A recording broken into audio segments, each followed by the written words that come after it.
Alrighty, hello. So what we're doing today, as I said a minute ago on stream, because I forgot to click the record button, is we're gonna do a tutorial. We're gonna do a simple combo, something that a beginner would have an easy time winning if they, get the basics down. And I was talking about how right now on dungeoncrawlstonesoup.com on my website there, what we've got is a Minotaur Berserker in the beginner category, and I don't have any other guides. And that's a great combo for learning some aspects of the game, but it misses out on other ones.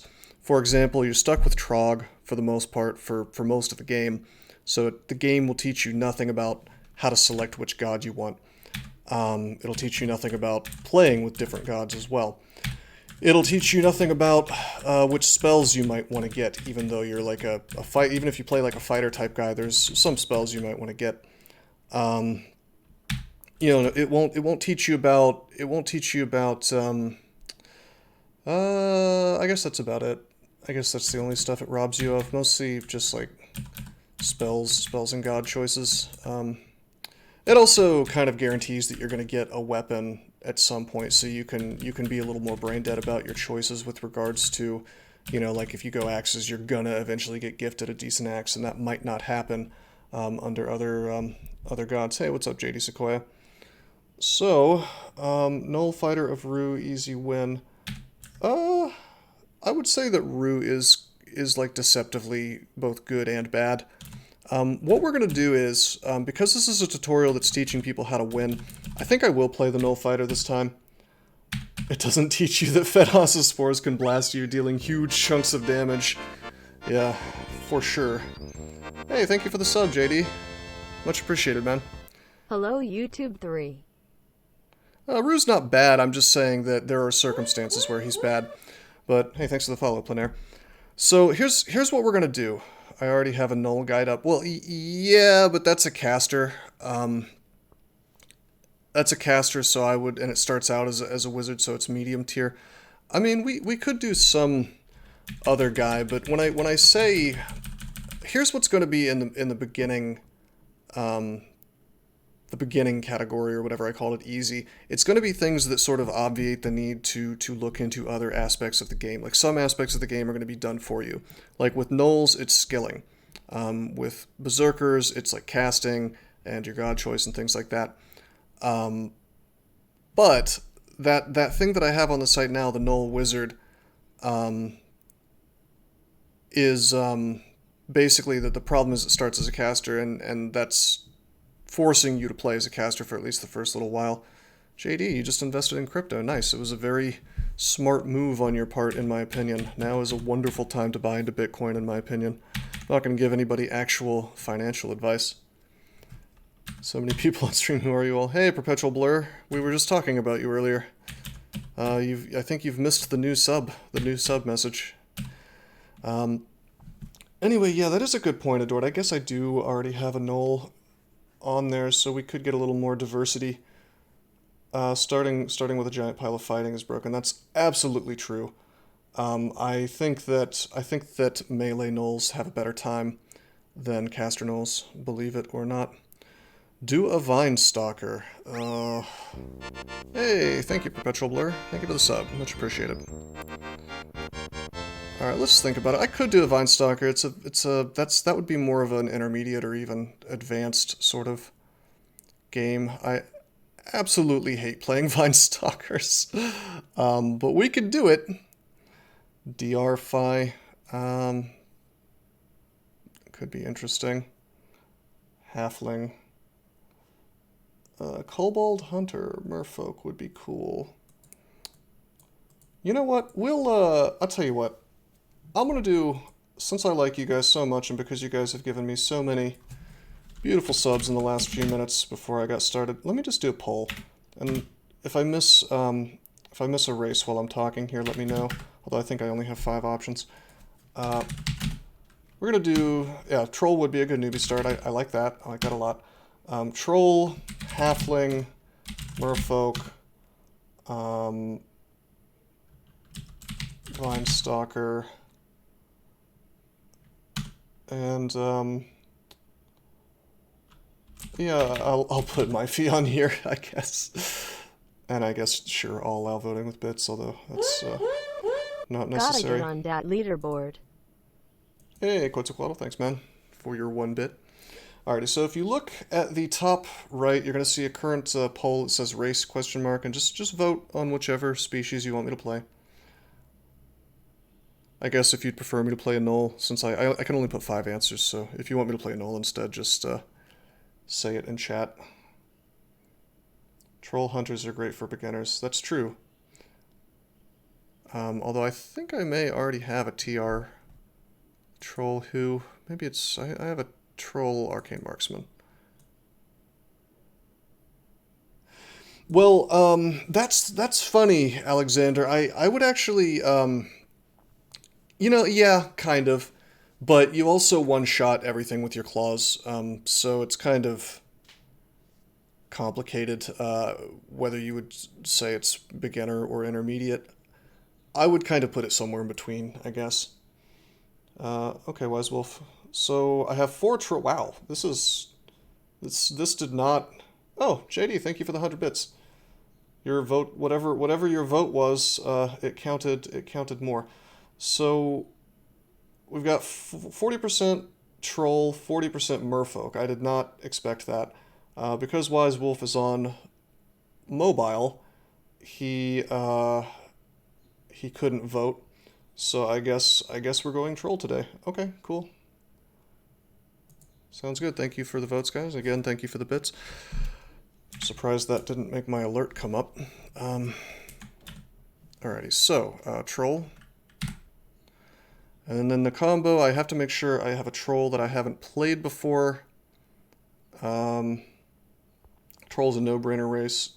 Just tab everything until you win. I disagree. I think that you can very easily screw yourself over, both in the early game and in the mid game. If you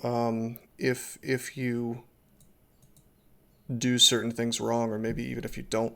So let's make sure we don't play a troll. We've played before in this streak. So let's see, what trolls do we have? Probably not very many. We have a troll air elementalist, a troll venom mage, a fair number of trolls here. Troll arcane marksman, and that's it. Not Trick wants me to play a monk. Screw yourself in the early game on troll. How? By walking into things, certain out of depths monsters that can kill trolls. By letting yourself. I mean, remember you don't have any AC, so there are definitely ways. Yeah, JD Sequoia, I'll tell you what, after this game is over, I will play a merfolk for you. I'm 100% happy to do that. It'll be a few days, but I will, well, I guess you don't make it to my streams super often, so, at the very least you'll be able to catch the YouTube videos. TRCK, I'm not playing a TRCK. Troll Wander, we could play Troll Wander, that would kind of take it out of the beginner category, but we could do that. Hard to do a tutorial on Wander. Let's see. If you stream more, you'll be here more. Hey, there you go. Well, I've been streaming almost every day for the last few days, so that's something. All right, let's actually go hunter. Well, will not matter what background you pick. That's true. Yeah, okay, fine. We'll just pick wanderer then. Why not? Just want to be sure I haven't played a null or a troll wanderer in this streak because I really don't want to do any duplicates. Looks like we're okay. Okay. Troll wanderer it is. Alrighty, looking at our skills. This is definitely going to go on the intermediate, I think. Kind of level on the site when I write the tutorial about this, because the thing about a wanderer is that you can start with almost anything, right? This wand of enslavement, didn't have to start with it. This potion of curing, didn't have to start with it. This spear, didn't have to start with it, and so on and so forth. We have a robe. I don't think it's possible for me to start with dragon armor or anything. The best you're going to get is a robe on a troll, sadly. Remember that trolls are big and fat. What that means is your item slots are kind of weird. You cannot use helmets, you can only use hats, you cannot use gloves, you cannot use boots, and you cannot use any armor that is not a robe or some kind of scale. So you can actually wear troll skin, you can wear dragon armors, and that's pretty much it, other than robes. You can wear animal skins too. You can also throw boulders, but we didn't start with any. Now, we started with a couple of really cool, powerful things, and this is, you know, when you start out as a wanderer, you really want to look for your hot fire items, you know, the stuff that's going to save your ass if things go wrong. So in this case, we've gotten lucky and we've gotten a wand of enslavement, so we're kind of like an artificer. Got a potion of curing, which is actually amazing. Nobody starts with that in the normal game other than wanderers. So, what's this now? Trolls are not fat. What is he talking about? Well, they're too fat to wear any regular armors. That's a fact. All right. So another thing about wanderers is you can get kind of boned, unfortunately, in terms of like the skills that you got. Sometimes it'll give you skills for things that you don't even have. For example, I think it's possible for it to give you skill in spells even if you don't have any. We didn't start with any spells. You have to press capital M to see what you've got. Wanderer is definitely a class where you gotta play it by ear, you know, and decide what you're gonna do, sort of based on what you started with. And that kind of encourages you to play certain races like Troll that are good under almost any circumstances, under almost any class. So what we're going to do is we're going to train unarmed combat, first of all. Let's take that to 2. Because the thing is, if I press capital A, Shift A, it's going to tell me all my really cool, mutations. And if I were to press percentage, it can give me the level of those, and we have clause 3. What that effectively means is we actually have 6 extra base damage with our unarmed combat, an extra +2 accuracy, bringing the accuracy to +4 total. So it's our unarmed combat +3 plus 2 times the level of claws for our damage, our base damage on the claws. So right now, with 0 unarmed combat, we're doing a base damage of 6 plus 3 or 9, and an accuracy of 4. That's amazing. So what we're going to do is we're going to take off this spear, because even with the spear training, I'm very happy to be using my claws. So you'll notice that as a troll, if I press star here, asterisk, I can see all my skills. All the aptitudes are garbage. The only thing they're even remotely good at is unarmed combat, which is 0 skill. And fighting is sadly -2, like almost everything else. So what I like to do on trolls is I like to train unarmed combat, and I like to take it, essentially I like to keep the costs. If I press exclamation point, I can switch to cost. I like to keep the costs about the same. So right now it costs me more to train fighting than unarmed combat. I'd like to take this to about 2. And then we're going to train some fighting, and we're just going to kind of leapfrog those for the most part. Okay, so we're going to walk through these hallways. We're looking for... Okay, we're good now. Check it out. The first thing I wanted to do was try to find something that I can dance around. So see this little hallway? I can run around this thing. We're going to try to open as few doors as possible because we don't want to make noise. We're going to explore this little area, and we see that we're in kind of a little box. Now we're going to open this door. Open this door. We don't really have a choice. We have to open doors now. You see that there is... Oh, there's a rat. He didn't make any noise. There is a scroll behind him. Let's pull him back. I know it's just a rat, but fighting him is going to make a little bit of noise. We do not want to deal with him. And other things at the same time. So we pull him back to safety. Really attack unarmed. Yes, we don't have any unarmed skills, so kind of wanted to not... let me do that. As a troll, I can eat chunks of flesh even when I have no hunger. D1 halberd null. Well, we have the wand of enslavement, and we actually started with a little bit of evocations, which I will probably train up higher pretty soon, despite my -3 aptitude.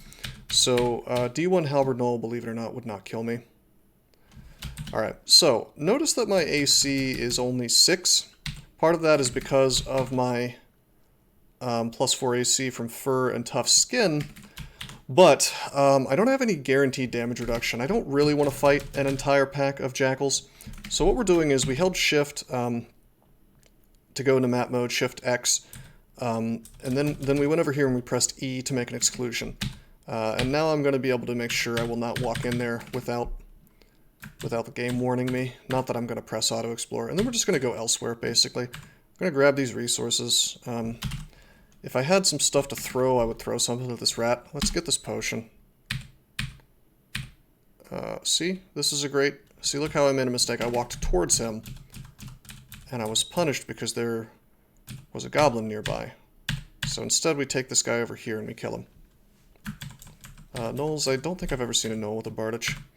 Alright, so now we have 2 scrolls of the same thing. That's pretty cool. Still nothing to throw at this dude, unfortunately. We could, I guess, throw like a ration at him. Throw a banana at his face, but he shouts. We didn't hear a shout back, which is great. By the way, you can't actually damage things with bananas. Hey, Carvin Disarm, how you doing, man? But that was just to get his attention. Right, let's kill this guy. He dies instantly. Even at very low unarmed combat skill, I'm attacking at speed 1, so it's no big deal. Alrighty, this is a cockroach. He does attack. He does move faster, so what we're going to do is we're going to walk backwards until he gets a tile extra. Nope, there he goes. Now we attack him and he dies.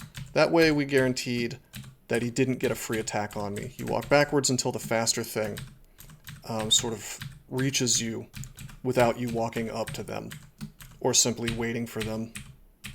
Rat didn't make noise, we'll just kill him. Very interesting. Ashenzari on D1. I gotta say that if you find Ashenzari this early, you should absolutely take her. I know that my last game was an Ashenzari run, but the thing is that the fact is that traps are so brutal. Oh god. Ah, we moved up here and there was a slug right here. Just gonna attack. Alrighty. Unarmed combat now costs 3. So now we're going to train our fighting up to 2. Now, ordinarily I train some stealth on characters like this. On any character, really. But it costs so much, I think we're just going to rely on our big hit points. Especially now that we know we cannot be shafted. So we go here, playing in trunks, so instead of pressing Y, I press J or enter for join religion. We joined Ashenzari. Now this is going to do a lot of stuff for us in the early game. Number 1, it's going to identify things, or at least partially. Number 2, it's going to tell me what scrolls are remove curse. We have 2 of them. That's pretty cool. It's going to immediately give me the ability to curse items, which might be a good idea because it would gain me more piety as I explore. But I don't really want to curse my robe. I just don't really want to curse my robe. So I think we're going to save our remove curses, because what do I need all this piety for, honestly? It's going to be a while until anything's really that good. Okay, we're going to grab this hunting sling. So this is another really big piece of power. This sling, I know for a fact it's not cursed. Ashenzari will tell me if things are cursed. So now I have a ranged option, assuming that I'm able to get some stones. Hello, kobold with a dagger of venom.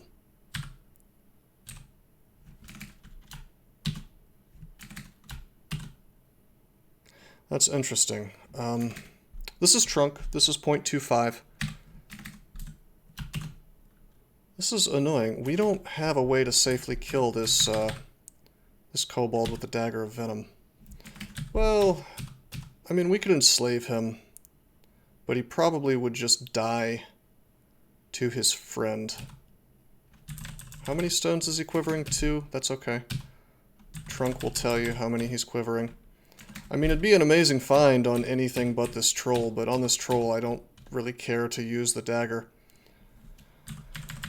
He can only hit for 4, plus dagger is 6 is 10, minus 2, because that's the way the formula works if you have a weapon, if the enemy has a weapon, so you can do 8 damage plus poison.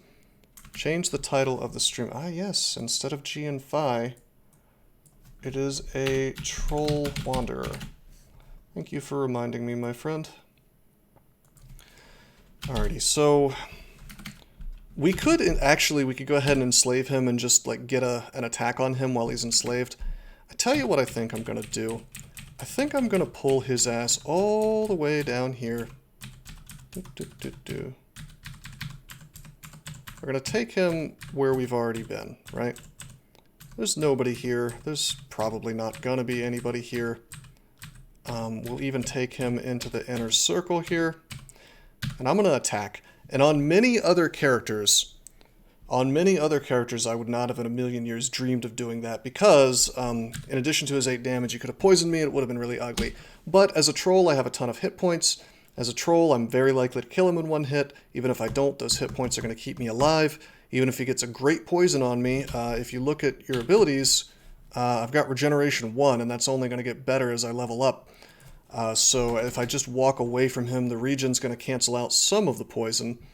And even if I didn't have that, I have so many hit points I could just kind of walk away from that speed 10 monster, you know? So I wasn't really afraid of him. Alright, check it out. When you see an early game dart slug, what you typically want to do is walk away. They are slow. What's regen? I've never heard of that spell. You could just keep walking away. Whoops, I don't want to fight both of these at once. +2 Vampiric Dagger, huh? It's kind of funny. Let's just walk up to him. He can do 2d4 with the dart slug, the slug dart, which is a pain, but no, there is no cap on how much regen can stack together, so if you have a bunch of artifacts with it, you potentially could be regenerating really fast. Alright, check it out. Remember what I said, leapfrog. So my fighting, it costs 4.2. We're going to take unarmed combat to 3. The cost only goes up when you reach a new level of skill. I'm using the skill training targets to make sure I'm pressing equal and then the thing to set what I want as my skill training target. I suggest you do the same. Yeah, Robe of Vines would be good. I like using troll leather armor because you can actually get more regen even though you're basically a troll wearing troll skin. So this game is going to take away some choices from us because 100% of the time, always on a troll, you want to wear your claws. You don't want to bother. Oh, let's get stones. Should have done that a while ago. You don't want to bother with weapons. Almost never is it a good idea. There are a few narrow situations where you might switch to a weapon for like a minute, but in general, that's not what you do.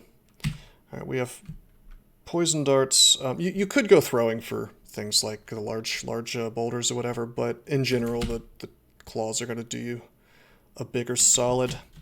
We started with a little bit of throwing skill. That's cool. Okay, so these jackals, like I said, they always have a pack with them, and I didn't want to fight them at the beginning because they are fast. They do 3 damage a pop. Could actually do up to 6 damage because they attack twice. What we're going to do is pull them into a hallway. If you're lucky, you can pull 1 or 2 at a time. Con Badger, what is the rationalization for taking the first god you see, or is Ash a good option in general? I will not necessarily take the first god I see. That's actually a really bad mistake on some gods. Like, if this character, for example, had found Sif Muna or Vehumet, it would have been insane for me to take them because trolls suck at casting magic, and it wouldn't have done much for me immediately, which is generally what you want. You really want some immediate help on most characters. Less so on this one because trolls are strong, but otherwise... Oh, hey, Waifu what's up, man? Nice emoji. Is that a bunny or a cat?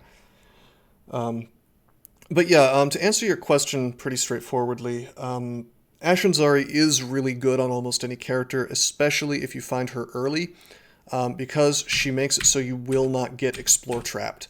So what's the #1 way to die in TCSS just by RNG? You know, just by the random number generator dropping you into a bunch of nasty crap.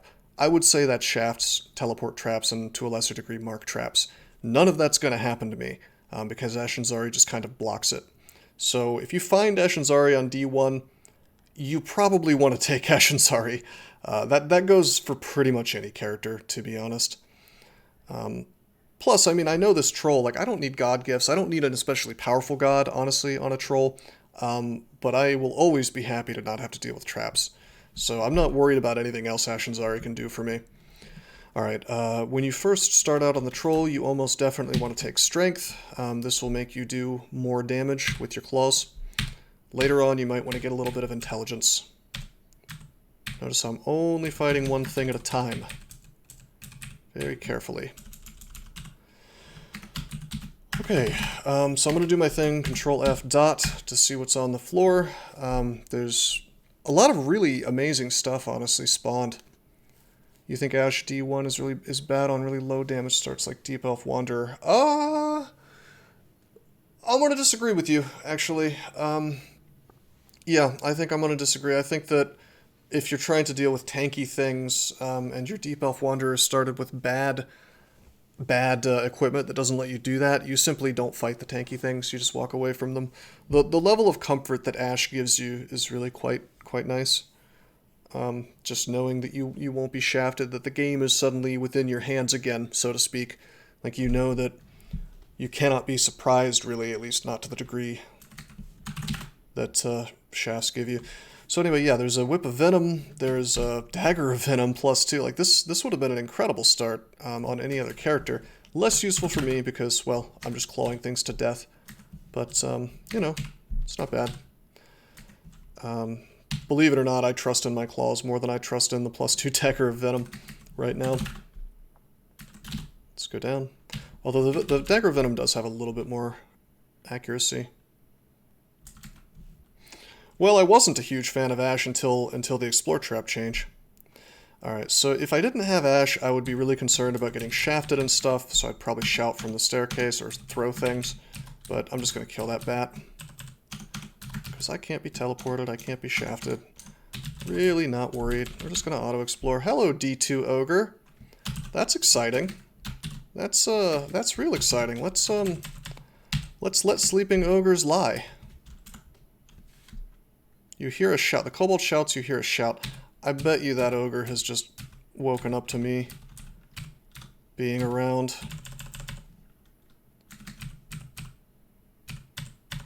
That's okay. We started with a Wand of Enslavement, so worst case scenario.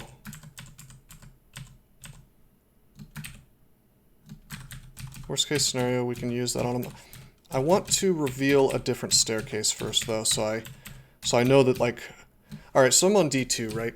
I could end up with a staircase that's surrounded by nonsense. Like, there could be a... There could be Robin, you know? There could be,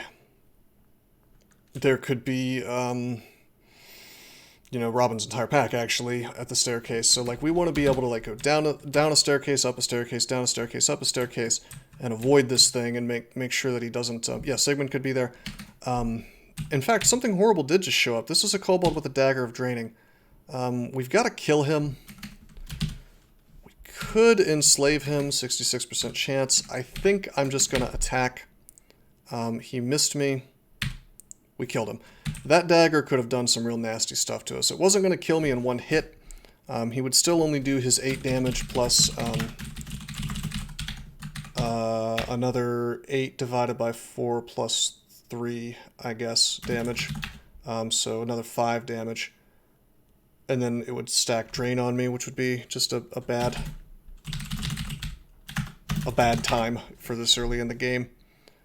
So, luckily we just killed him. And I think the right thing to do was to just attack him rather than to try for the enslave. So that worked out. However, if I wasn't a troll with big, you know, guaranteed one-shot claws if it hits, I probably would have used my wand there. I guess I'll pick up the dagger. I don't really anticipate myself using it, but hey look, a teleport trap. Alright, so when you find a teleport trap anywhere, but especially in the early game, you want to take note of it because that's a good place to run to. We just found our first 2 stack of scrolls that wasn't Remove Curse, so check this out. This could be Telly, so what we're going to do is we're going to go right here, back to the staircase. We're going to read the 2 stack here. Okay, it's Identify. The reason I read it down here and not up above is because I wanted it to potentially be magic mapping, and I didn't want the magic mapping to be lost, you know. Alrighty, so now for the ID minigame. We know we have 2 scrolls of Identify. What does this character want more than anything? Okay, so we know that he has Curing identified. We started with that on account of our Wanderer start. We got lucky and we got a Curing potion. So there's our potions that are identified. For scrolls, we have Identify and we have Remove Curse. So things we want in the scroll department, we want Fear, we want Blink. These are the things that will help me survive bad situations. Fear, Blink, and that's basically it. I mean, Silence to a lesser degree. In the early game, though, you really want Fear and Blink, if possible, and Teleport, actually, so that's 3. For potions, we want Curing, which we've already got, so we don't count that. We want, the character wants a 3-stack of Acquirement and Exp, yeah, I guess. So for potions, we want, you can ignore Experience, because you're not going to get it this early, 99 times out of 100. So for potions, we would want Curing, we already got that, so don't count it. We got Healing, okay, so that's a good one. Lignify would be amazing. Ambrosia would be alright. Berserk would be awesome. And there's probably a couple more good ones. Cancellation would be okay because that would take away things like confusion. So we're going to start out with potions. Instead, we get the worst potion in the game, this new horrible potion of stabbing. I'm so excited. Try for potions again, and we got cancellation. I'll take that. That's another removal of confusion. We found Ash on D1, Artagus. That's what you missed. You very rarely will find an altar on D1, and if it's a good god, you're behooved to take it. Keep stabbing if you get nets. Yeah, I know. Alright, we're going to throw darts at this guy. He's poisoned. He actually didn't shout, so I can just kind of keep throwing stuff at him. He dies. Did he have a pack behind him? Okay, Kobold comes into view. Kobold shouts. We didn't hear any shouts back, but even so, out of an abundance of caution, I'm going to attack after I lure him elsewhere. Still avoiding opening doors. Check it out. This worm is very slow. He has 18 hit points and he can hit for 12 damage. I gotta figure out how to curse my palms. Yeah, unfortunate that I can't do that. Alright, so he has reached me. So we waited for him to get to me. Now we attack. He didn't attack me. This is the method to kill slow things without taking so many hits. I walk backwards. He followed me. I attack. He got an attack on me, so I'm going to attack again. Now I'm going to take a step back. He followed me. I'm going to attack. And on occasion when you do this, he simply, because of his speed, will not get an attack on you. I found this to be the best way to kill worms early on. Now, on this character, we didn't really have to fool with all that because, well, we're strong enough to just duke it out with a worm, but that's okay. Alright, let's lure these dudes back into a hallway. Kill them all. Almost 3 unarmed combat. It's good stuff. Still haven't found the other staircase. Goblin shouts. Throw darts at him and then kill him. Scroll of Identify. We still want potions. Okay, that's Potion of Degen. I'm actually happy to have that identified. All it does is kill your stats. Very happy that I'm not going to be using that in an emergency situation. You don't want to try to stab Castronach? Yeah, I agree. Okay, Goblin shouts. Got to be very careful of goblins and things because it could be Robin's pack. Alright, we got our unarmed combat to 3. We see that unarmed combat has a cost of 4 and fighting has a cost of 4.2. So let's keep leapfrogging it. We'll train unarmed combat to 4.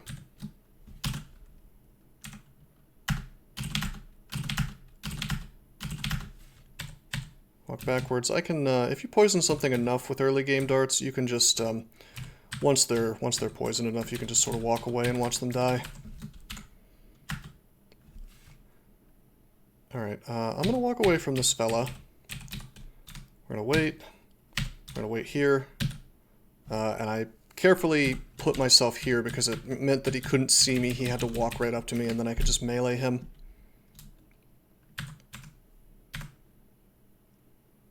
Oh, the moving back thing? I see. Alright, I shouldn't have opened this door. Not only could it make a lot of noise, it could have revealed way scarier things than all this. However, I'm just going to melee this stuff, honestly. I have that prerogative, it's all garbage. Yeah, I'm just going to start auto-exploring. We're really strong. Although, there's still things that could cause me an issue. We just found a potion of curing. Hell yeah. That's awesome. We also found an identify, so let's identify real quick. Let's get a scroll this time. I went for that because we've found a lot of the... We've kind of cut down the number of potions that I would want, although I think actually in retrospect I should have identified a potion. We found an enchant weapon. That's basically useless to me. I'm just going to enchant the Dagger of Venom and then probably waste all my enchant weapons in the same way. We're not going to tab the ogre. That's a good way to get killed. Alright, now see how I'm taking a ton of damage here? Let's do the strategy now. Much better, right?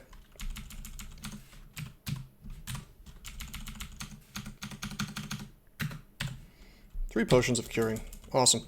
Hey, here's our boy. Alright.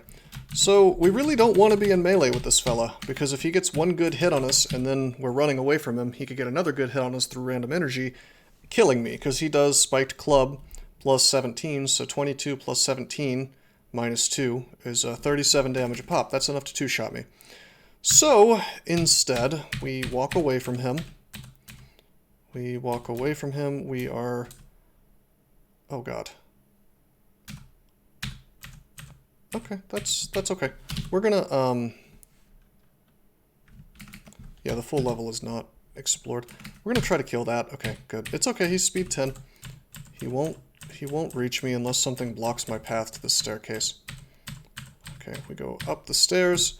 Now, if I were to use a wand on him right now, there is a chance, not likely, but there is a chance that he gets random energy, moves from here, and then to here in the same turn. So I don't even want to try to enslave him, even though there's almost a 50% chance. Instead, I want to try this at full line of sight.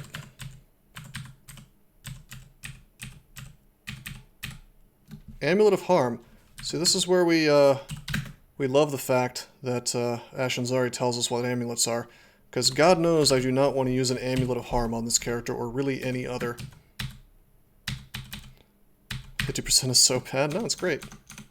Although Enslave is not going to do a whole lot for us here by itself, we can do things like poison him, and then keep poisoning him with the darts, and then eventually enslave him and tell him to walk away. Just fight this thing. What we don't want to do is auto-explore and end up right next to him. This level scares me a bit for that reason. Here he is.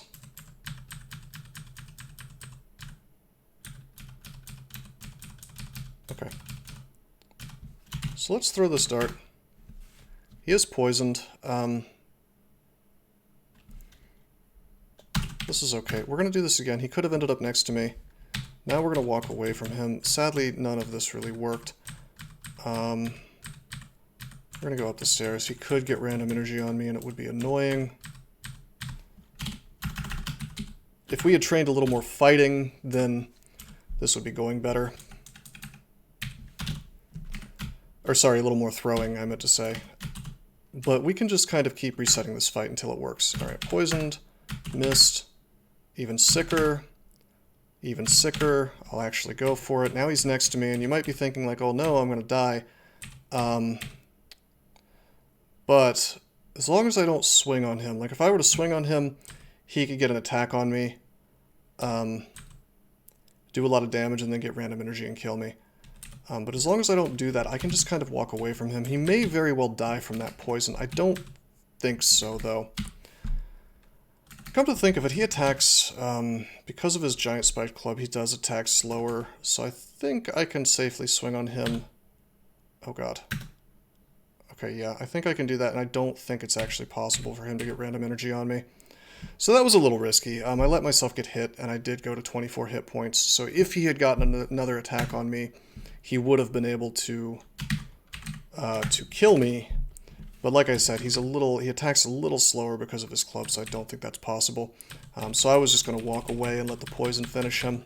We damaged him a little bit, and the poison finished him off. The more safe play would have been to simply walk away until random energy worked in my favor, and then make it to a staircase like this one. Easy tabbable ogre, yeah, okay. Don't use a giant spiked club on any character, but especially a troll. It's a trap. They're bad on ogres, too. Okay, let's look at these. Well, let's look what's on the floor. Nothing I care about. Okay. Let's look what's on the floor. One more time. Okay, I didn't miss anything. Now let's look at the downstairs. So this has 2 slots, 2 tiles beside it. This has 3 tiles beside it, and the one I'm standing on has 4 or 5 tiles beside it. We're going to go down by the 5 tile in case we were to be surrounded by a bunch of really nasty things. But we're not. Okay, we get a book of minor magic. Hello. 14 aught attack time. Yeah, 1.4, right? So pretty slow. Ring of Magical Power and a Book of Minor Magic. While Conjure Flame has been nerfed to hell, the fact that we found Blink is pretty cool. So we're actually gonna memorize Blink. That's a really nice spell to learn on most characters. Now, unlike my Berserker tutorial, some of this stuff is going to be open to you. Yes, absolutely, the aptitudes are crap. Translocations is -3, spellcasting is -5, it's pretty crazy. So we're not going to learn that just yet. We are going to go ahead and curse this Ring of Magical Power. It's not exactly the best ring, it's not the one I would want, but it is going to make my piety go up faster, and we know we have a scroll of Remove Curse if we really want to take it off. And the reasoning behind that is that if I can get my rings and amulets cursed real quick, at least 2 of them, ideally all 3, suddenly I'm going to be able to cast spells a lot better once I get to a certain level of piety, because Ashenzari will support my skills. And that's incredibly strong on a troll. Yeah, some people do disagree with me with the way that I do my stats, and I would agree that after finding Ashenzari especially, you could certainly go intelligence and get yourself better at casting spells, because on Ashenzari you can pretty much expect that you're going to be casting something. This could even become a stat form guy if we found it, although I don't anticipate that happening. I 100% disagree with Dex over Strength, because Dex lets you kill things faster. Because Strength lets you kill things faster, I think that's almost always the path, especially because on the troll, my base damage is going to become extremely huge. The way that unarmed combat works is your base damage goes up as your skill goes up. This is not how other weapons work. So Strength has more of an effect with higher strength. Strength has more of an effect with higher base damage. That's why it's better with 2-handed weapons and with unarmed combat. Shatter Time. Nebuchadnezzar showed the way. Alrighty, we found this orc. You gotta be really careful around orcs because they could have a pack of, priests and crap behind him. When he shouted, nothing else shouted though, so I'm just gonna kill him. It's no problem. Ash's bonuses work with creatures' aptitudes. Went Ash Mifey before and casting was still bad. I don't know about that. That's an interesting statement. I mean, you're still going to be bad at training stuff, but she's going to give you some pretty solid bonuses, on top of that. I guess I wouldn't entirely disagree, but I mean, it's just a good sign that you shouldn't be casting on these kinds of races for the most part, unless you go for Chabriatos, I guess, for the massive intelligence boost. Alright, so I shouldn't have walked backwards there, but never mind, the worm's dead, no big deal. There's some gloves that we can't wear. Here's a book. It's the Book of Necromancy. Okay. This game is giving me some of the best early game spells. We're going to learn Animate Skeleton. Even with a low spell power on that. Suddenly, if we want, I can have allies, see? So that's great.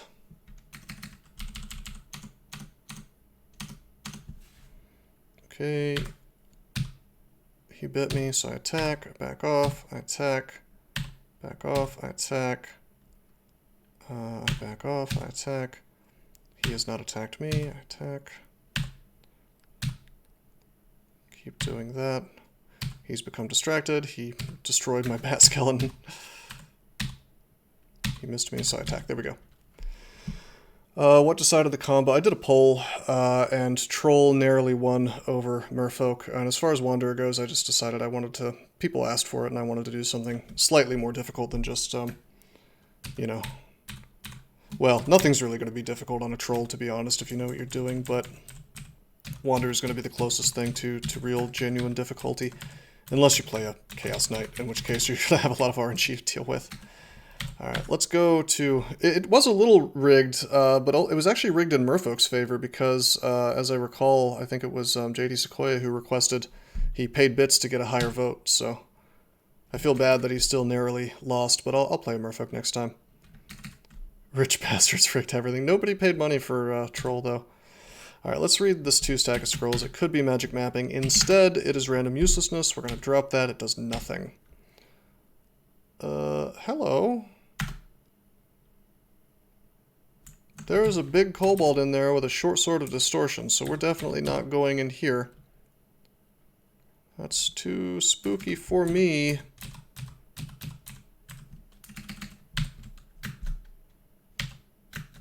We're going to walk away because that's he's attacking plants and it's scaring me. Alright, let's kill this thing. Potion of Curing. Let's make sure that I'm going to exclude this off. If I press E a couple times here, it'll exclude off the doorways. So if I were to try to open it, it would say the gate is marked as excluded. Open it anyway. I'm going to press exclamation point because hell no, I don't want to do that.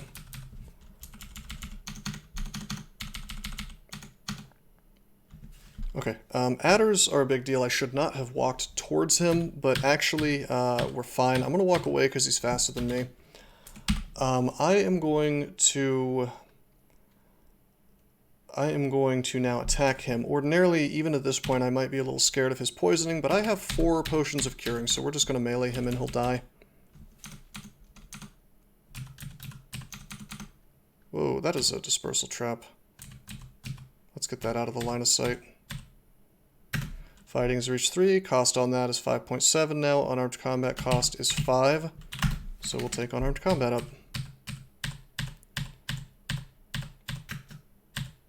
Okay, we're very poisoned, but the thing is, this fella here, he does not have more than speed 10, right? So I can just reset this fight simply by walking away from him. Who cares that I'm poisoned? I'm a troll, baby. While my regen is only regen 1 still. That's no big deal. Here we go. I pretty much agree with you, Rogue Shenanigans, although, like I said, if I do find statue form, Ashenzari makes that somewhere within the realm of possibility for a troll, even with my big, dumb, low intelligence. Let's get some intelligence now. Now that I'm worshipping Ash, that is a good direction to go in. You're never going to be casting too many spells on a troll for the most part, but, I mean, these aptitudes are just really bad, but we can possibly make it work. Although we would much rather find some kind of nice dragon armor.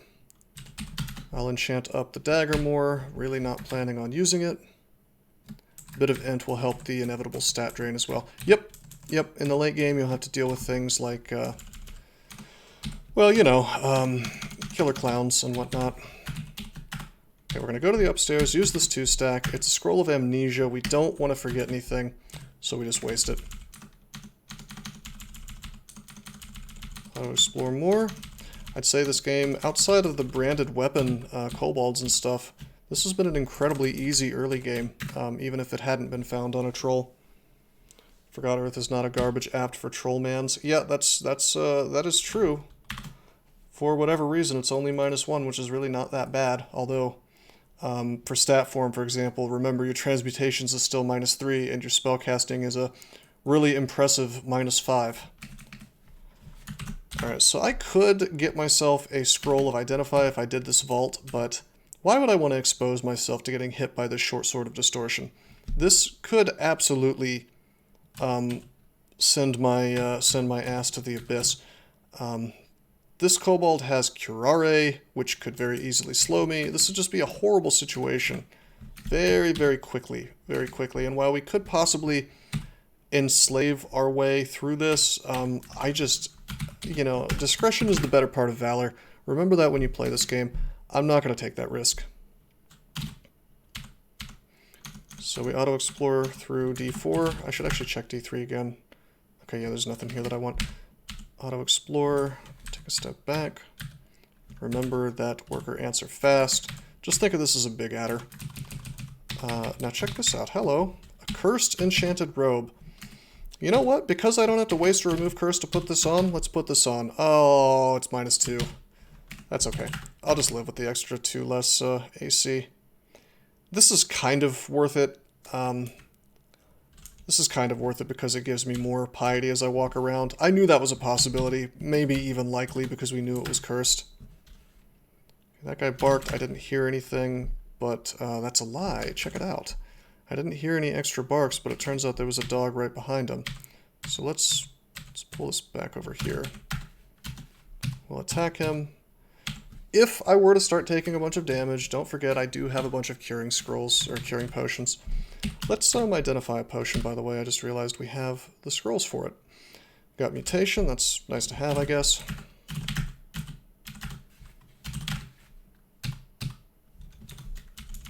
We're not really that much more fragile than we were a minute ago, with 2 less AC, to be honest.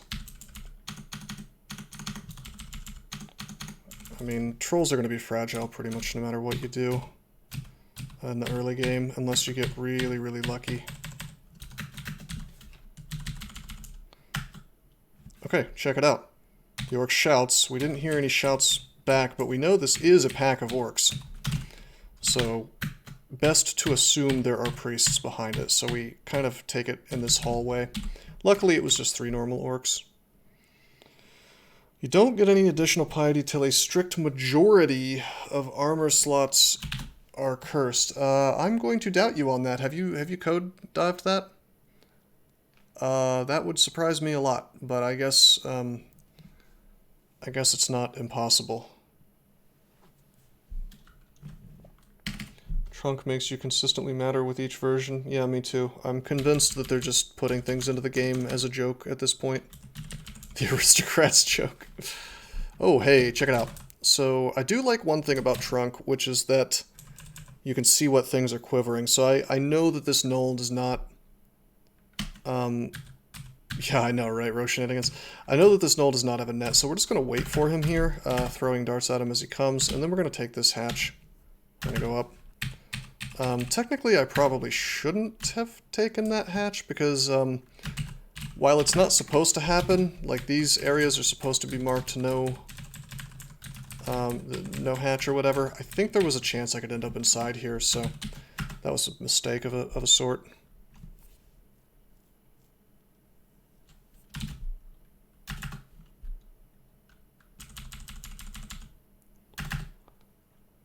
Okay, the shaman can haste his buddies but not himself. He can corona me, which I don't care about. He can heal others, and he can also heal himself.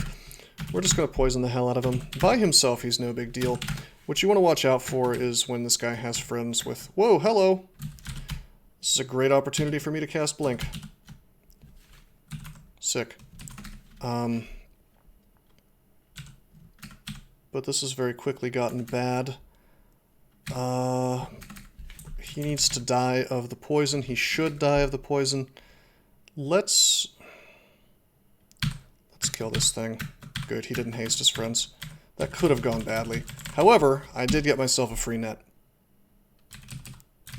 Pretty cool. Anyway, Wise Wolf is telling me that I am wrong about the way that Ashenzari piety works. I was always told that if you had anything cursed, the more things cursed you had, the more piety you get as you explore. He told me that's the opposite of true. Apparently you have to have a strict majority of armor slots cursed, so for me that would be, let's see, 1, 2, 3, 4, 5, 6, 7. I would need to have, I assume, 4 slots cursed.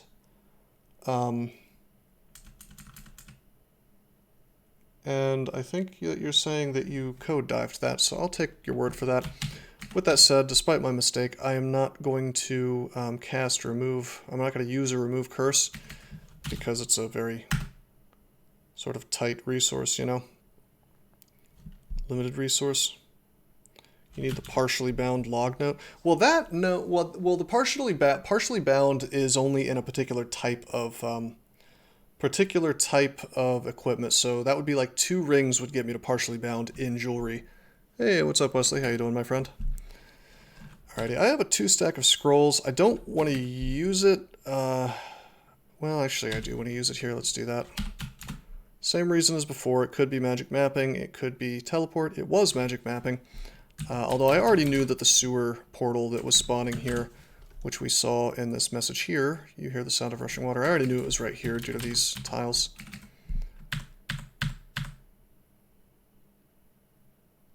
You think it's a fake sewer? Oh wait, is that a fake sewer? Oh, it is a fake sewer. The real one's over here. Oh, that's hilarious. Yeah, this is, that's just a great, doesn't do anything. The actual entrance to the sewers over here. That's really cute. Well, I guess I'm glad we had magic mapping. Alright, we have this ring with ice on it. I'm not going to wear it, even though it'll give me a nice little boost to intelligence, because I don't want to have RF-, which is what ice does, on top of RC+. I'm going to read this thing off the ground. I'm saving turns. I turned my auto pickup off with Control A. Now I pressed R for read and then comma to read it off the ground. Identify a potion. I'm doing this because just in case it takes me a long time to get over there, I need as many turns as possible.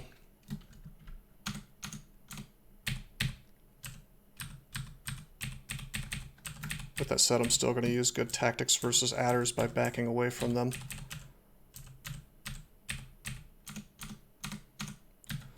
There will often be these little river rats. Beware, they can bite for 10 damage. They'll often be guarding the sewer. Sometimes Pergy the troll will be guarding the sewer. Interesting, perpetual blur. Okay, so apparently the verdict is that you get more piety once you have bound a majority of a type of armor. Very interesting. So it works, it's the same way as the skill bonuses work. So if we curse this ring right now, we would get the boost. With that said, I don't want to fool with that. Fergie would be a nice power boost. We might be able to get his armor. Sadly, we would have wasted a remove curse already. Meaning that I'm going to take a little while to get where I'd actually like to be in terms of my skill boosts. Alrighty, so sewer's going to look a little different each time. This time I want to say that we've got kobolds back behind this thing. I opened this up like this so the least number of them as possible could throw stuff at me.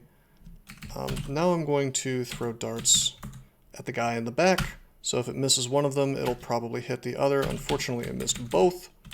Try the same thing. Try the same thing. You're probably wondering why I'm not running up and attacking them, and the reason is because I don't know what these two guys have. They could have a disto weapon, so I don't want to walk up and give them the chance to beat my ass. So instead we just throw stuff and let them come to me. Okay, I'm just going to take a step up. Now we know it's all garbage, so we just kill them. Use this enchant weapon. I'm just kind of throwing it at whatever because we know we're going to be in claws. It's kind of a waste, but you know, I guess I have a +5 dagger of venom now. There are situations where I might want to use that.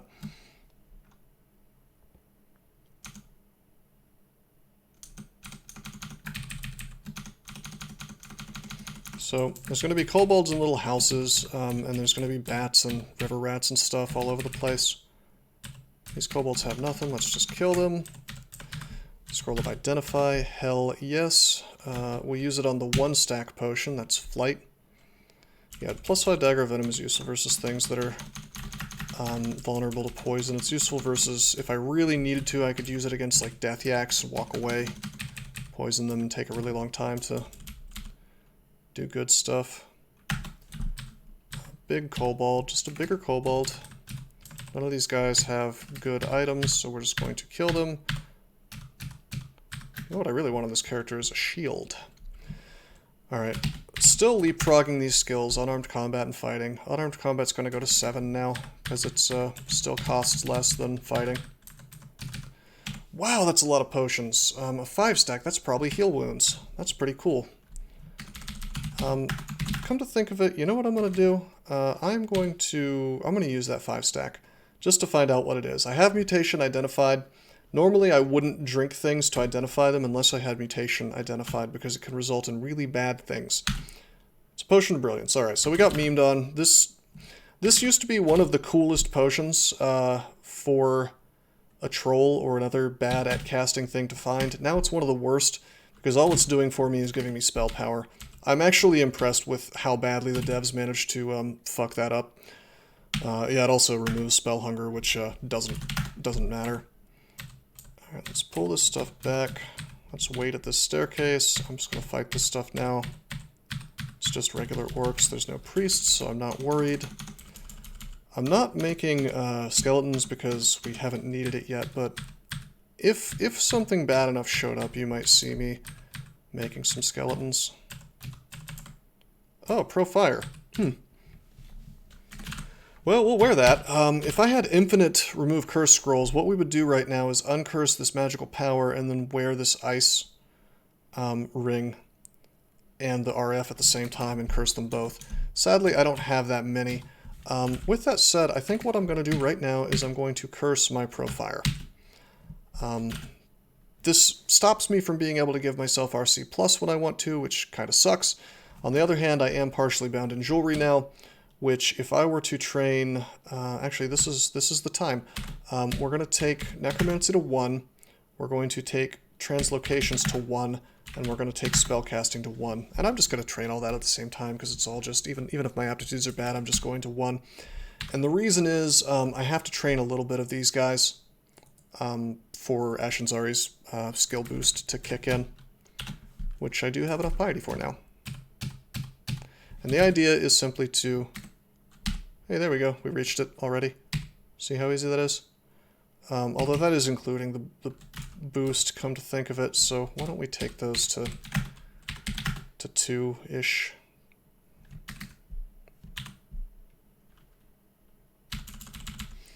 But yeah, the big thing is I can now blink way more often, and that's what I really care about. Gotta get the TrWn crown? What is that, Tony? What are you talking about?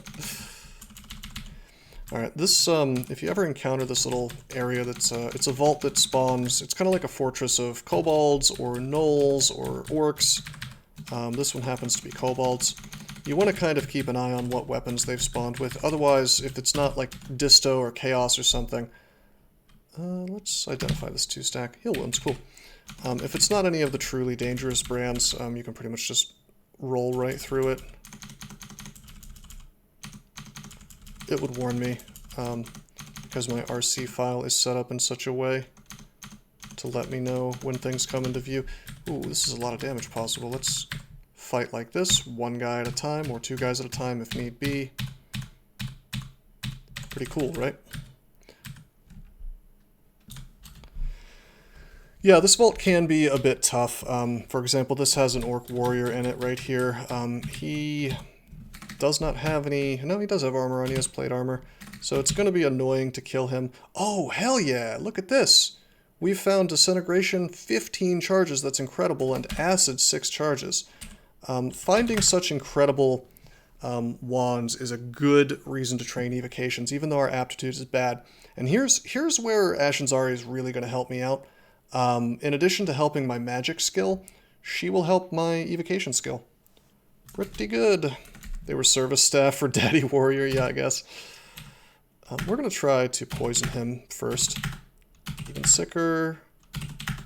He's as sick as possible. 20 plus Battle Axe. How much is that? That's a lot, right? 20 plus 15. He can do 35 minus 2 damage, so he can do 33 damage. Even so, I'm just going to attack him. We're going to see what he does to me. He hits me for almost max damage. Now we're going to walk away from him and we're going to see if he dies of the poison. And he does. Darts are useful. In that way, I saved myself from using charges of wands, which are actually my more important resource, because who cares if I use up darts, you know? That's going to be garbage really quickly. whereas the wand charges are going to be useful. Even the disintegrate is going to be incredibly useful for a long time. In case... Oh, let's try to get hit by as few things as possible here. In case you missed it, I did set my skill training target on evocations to 5, which is... that's going to be costly, but also 100% worth it. Because around 5, that's going to make me feel confident that I will be able to, for example, kill hydras in lair. Let's check and see if any of these have nets. They do not. And if I wanted to, these guys are all speed 10, so there's nothing stopping me from just dragging these dudes halfway across the level. You know, at any time more than one can attack me, I just back off again, you know. Ideally taking them to a hallway, but the game has... I'd have to take them all the way like over here or something, so that was slightly annoying.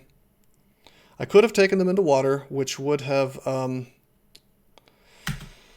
made them miss me more often, and that's a completely legitimate play. Especially if you're only fighting one thing at once, it's a pretty cool thing to do. Oh yeah, I was going to say something about the ghost name here in a minute. Okay, 5 evocations. Let's go back to our usual play of fighting in unarmed combat. So basically, here's the rule, and I follow this even on dudes with evocations apps that are very bad. The thing about evocations is that it's really powerful. If you find a good wand in the early game, a good rule of thumb is to drop everything and immediately train evocations to 5. Doing that will give you enough of a boost that if I wanted to, like if I ran into a hydra right now, I would feel confident that I could kill it in like 2 or 3 wands of acid. Or even using disintegrate, although that's less good because their MR will block it sometimes.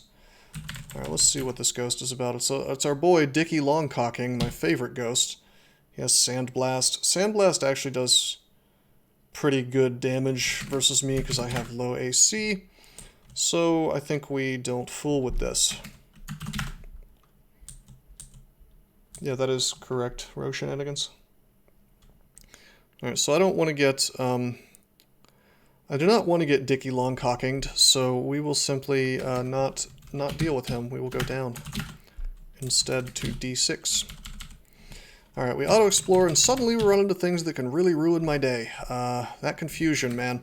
We could drink Curing to get out of it, but that doesn't mean I want to deal with it. So we're going to walk backwards towards the staircase, and then we're just going to, like, dart these dudes, basically. And if things start going badly, if we get confused, whatever, I can simply bail. I can just go upstairs, and there's a pretty solid chance that that'll work without me using a resource. Once they're next to me, I'm a troll, so I'm just going to attack them. And look, he's beating the hell out of me, so let's go up. Let's take him upstairs. Just fight him by himself. Because there was more stuff coming behind him. I don't feel super amazing about going down a staircase randomly and maybe running into worse things. But with that said, I mean, that staircase had the potential to... Well, let's look at what was there. You know, this guy could have passed through his boys, and he can do 15 damage per turn to me. Could have gotten confused immediately when I came back down. Well, no. We knew for sure he wasn't the confused book, so that wasn't possible. But there could have been all kinds of surprises there, so... I decided to go down this staircase instead. Hey, Monster Racer, what's up, my friend? Well, before I was doing the elliptic games, now I'm just kind of doing what I think will make good tutorials for my website, dungeoncrawlstonesoup.com. And I thought that a Troll Wanderer would be kind of fun. I'm going to do little write-ups on each game and how you would win that combo in the generic case. The Troll Wanderer could be really any troll. These phantoms do solid damage, 10 damage. They also have a lot of hit points, and they regenerate. Do they regenerate? I guess they just have a lot of hit points. They blink around. They're really annoying to kill. See how he's kind of beating my ass? Every time he attacks me, he blinks away, though. So he hit me, he blinked away. I decided to reset the fight and come back down. One good way to deal with these guys early is to throw stuff at them. Hey, sling bullets. So if I wanted to, I could wear this hunting sling. I could cue these darts, or sorry, these bullets, and just shoot these at them to get a little damage on them, then switch to my claws by pressing W and then dash, and then just attack him. We just need to get some good luck. Another thing I could do is I could just throw stones at him like this. It'll do less, though, than if I was using the sling. He's dead now. I intend to get more intelligence, Tony. We will be casting a little bit on this guy, mostly because of Ashenzari. Hate to play another stat form character, but that would be correct for this dude if we found it earlier than Dragon Armor. Alrighty, so we've got our tanky Orc Warrior here, which does good damage, and also a Priest. Let's walk away and try to get the Warrior by himself. Same way we killed the last Orc Warrior, we're going to do it to him too. Poison Dart, Poison Dart, Poison Dart, even sicker, Poison Dart, sick as possible. At this point, there's no reason to poison him more for about 3 turns.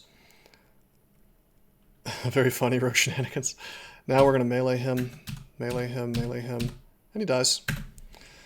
Cost of unarmed combat is now 8. Cost of fighting is 7.1, so we're going to get fighting. So it's a nice way to gain more hit points, and it also makes me better at melee. So, oh hi. Go to the staircase. We're going to dart him. Now we're just going to melee him. If he had started smiting me for really good damage a couple times, I probably would have just gone up and reset the fight.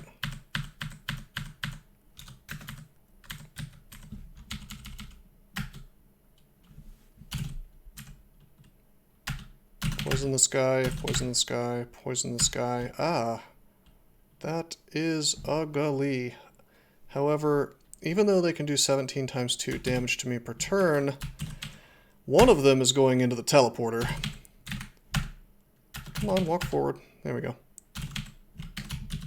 This could turn out bad, but I have tools that will let me kill this thing even if it's behind this guy.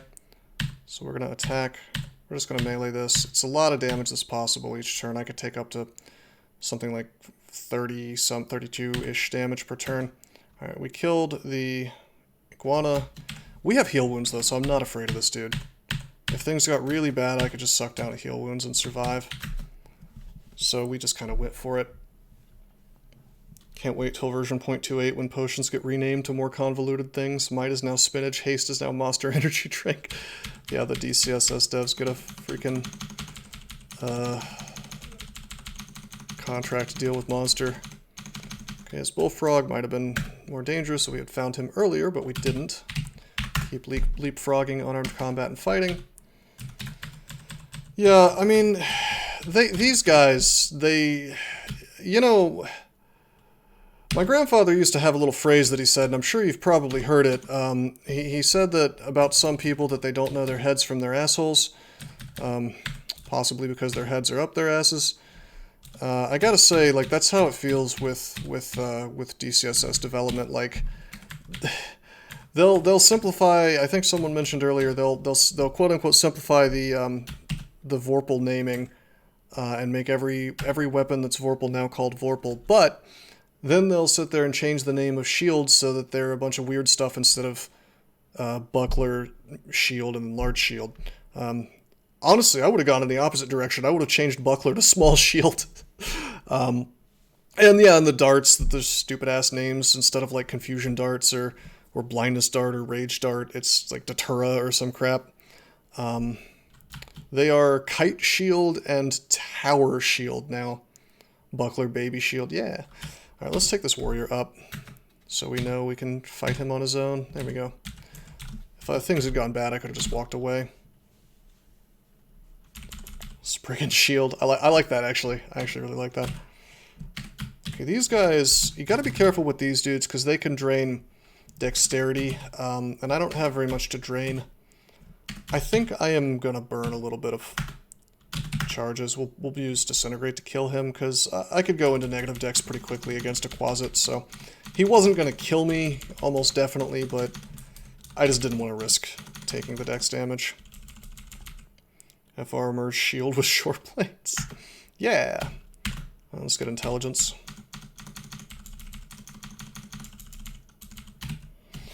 Alrighty, cool, that's a floor. That is a floor.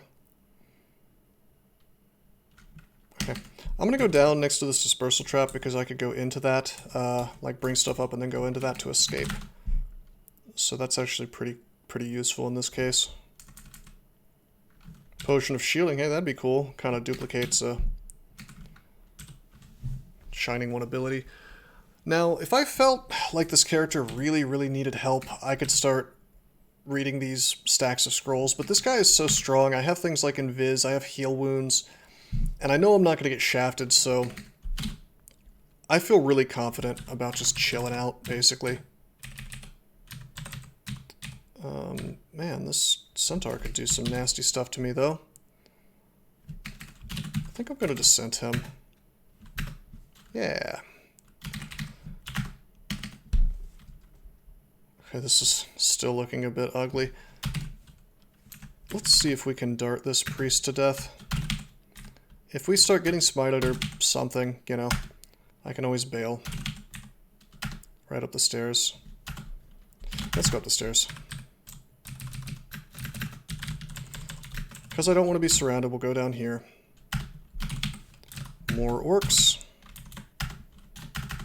Pull this priest up by himself and kill him. That looked like an ugly staircase. Let's see what's behind door number 3. And behind door number 3, we've got Prince Ribbit. Yeah, no, Tony. I mean, that's the thing. I mean, Ash is well, Ash is the new meta for everybody. Like, if you happen to find Ash early, I'm struggling to think of a start where I wouldn't take Ash on D1, due to the fact that I mean, it would have to be like a Deep Dwarf Artificer or something where I know I can't die.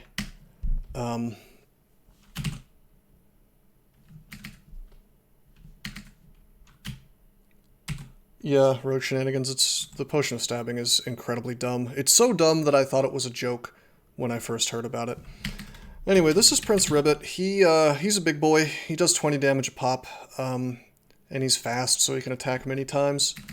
No, Ash still needs Remove Curse, but you don't need the Remove Curse to get the immunity to shafts, so it's quite good.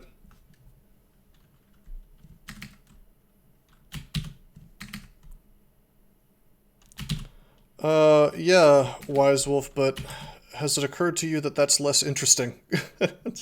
by a lot. Man, I'm tempted to poison him, but I should use resources.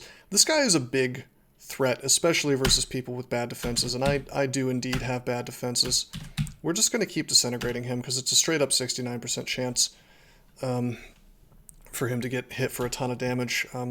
It would be higher chance if I had more evocations. He dies. It does a ton of damage. It only took 3 attempts, and it would have only taken 2, but one of them he resisted. So that was worth it. He could have hit me for a ton of damage very quickly. So I feel good about blowing him up in that way.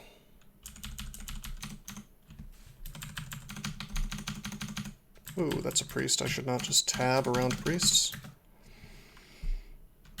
Alright, unarmed combat goes up.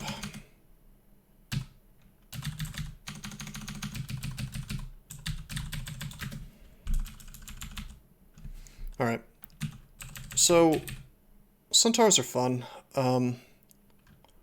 They will do a ton of damage to you very quickly, especially if you have bad AC. So the name of the game becomes trying to spend as few turns as possible with them able to shoot you. Sometimes that means walking towards them, because once you get next to them, they stop using their bow and they just start punching you. Sometimes that means doing this, taking a step back, resting, taking another step back, resting, and then now there's only 2 tiles between me and him. We go up, he gets a shot at me, or maybe a couple. We go up, and then he just starts punching me, which takes away the short bow damage. He only does 10 damage a pop, up to 20 because he can attack twice, but we'll just swing on him, and he'll die. Much less risky than dealing with his bow. Yeah, that's the funny thing about trolls, is you actually really don't want to O-tab that much, because if you play recklessly on a troll, you are going to die. No question about it. Hey, Book of Battle. That would have been such an amazing find if this was if regen was still in the game. You know, it is incredible to me that they actually made they found a way to make Scald into a start that I don't want to play even more by removing regen. and giving them some dumb bullshit like Oz armor. Like, are you kidding me? Like, okay, alrighty, great. Yeah, that's the book that Scalds start with, the Book of Battle. As it stands, we don't... we kind of care about this. We could at least make a little bit of use out of Infusion, I guess. That's some free damage, I suppose. And maybe we could use Song of Slaying later on. Potentially could get some use out of Slow. We're not going to get shafted though, so we really shouldn't need... The thing about Song of Slaying is it's good for sustaining through really long fights, where you're forced to fight more stuff than you'd like to. So, we can't get shafted. So instead, the explanation for why they removed regeneration is they thought extended wasn't slow and tedious enough. Not enough people rage quit out of boredom. Yeah, I know, right? Just go TSO every single time. That's great. It's good to have a game with no options. Shroud could be useful, I guess. Yeah, we're just going to get slow, actually, and we're going to get Shroud. Okay, now we're going to train Charms to like 2. We're going to train Hexes to like 2. And Ashenzari will get us there really, really quickly. And now we have all these nice little super low-level spells that do a couple half-decent things for us, you know? Not going to be game-changing, really, but, you know, like I can do things like I can cast Infusion, I can attack, it's going to drain a little bit of my mana every time, and it's going to do some extra damage, so, you know, it's free, basically. I'm not using my mana for anything else, really. And slow, in theory, could be handy versus certain enemies, like I could slow this dude and... Ah! Wow, my spell power is such dog shit that he immediately stopped being slow. Alrighty. Well... just infuse, try to melee him to death. Whoa! Whoa! Hold the phone. I fucked up. 11 plus 20, 31 damage. If he gets random energy on me, I'm dead. I guess I'll roll the dice and walk away. Alright, we can't die now. Thought we'd just melee him. That's the thing about Orc Warriors, though. Sometimes, yeah, we could have quaffed. We could have quaffed heal wounds, I suppose. But the problem with that is that it's not necessarily guaranteed to heal. Like if he did his full damage, 27 damage, heal wounds definitely is not really likely to heal that much, right? So I would be in an even worse situation. So I think it was better overall to walk away. Anyway, we got a ton of our hit points back really quickly. What we're going to do is we're just going to keep walking. We're going to pull this dude up. We're going to swing on him. And he's going to die, which is what he should have done the first time, but we just got unlucky with our misses. 2 priests. Short Sword of Flaming, no big deal. Let's just fight these dudes. We could take a lot of damage, but it's very unlikely. And if things started to go really badly, we could start using wands. We could do all kinds of stuff. I'm making a few sacrifices just for the sake of playing quicker. Technically, the right thing to do there would have been to, you know, from here probably walk backwards and kill them one at a time. I just kind of got a little lazy there. Let's identify some stuff. We got haste. That's awesome. 4 stack. We got Telly. All right, baby. We have Telly. That's huge. I'd be fine with a Centaur Warrior. That's okay. Be kind of dangerous, I guess.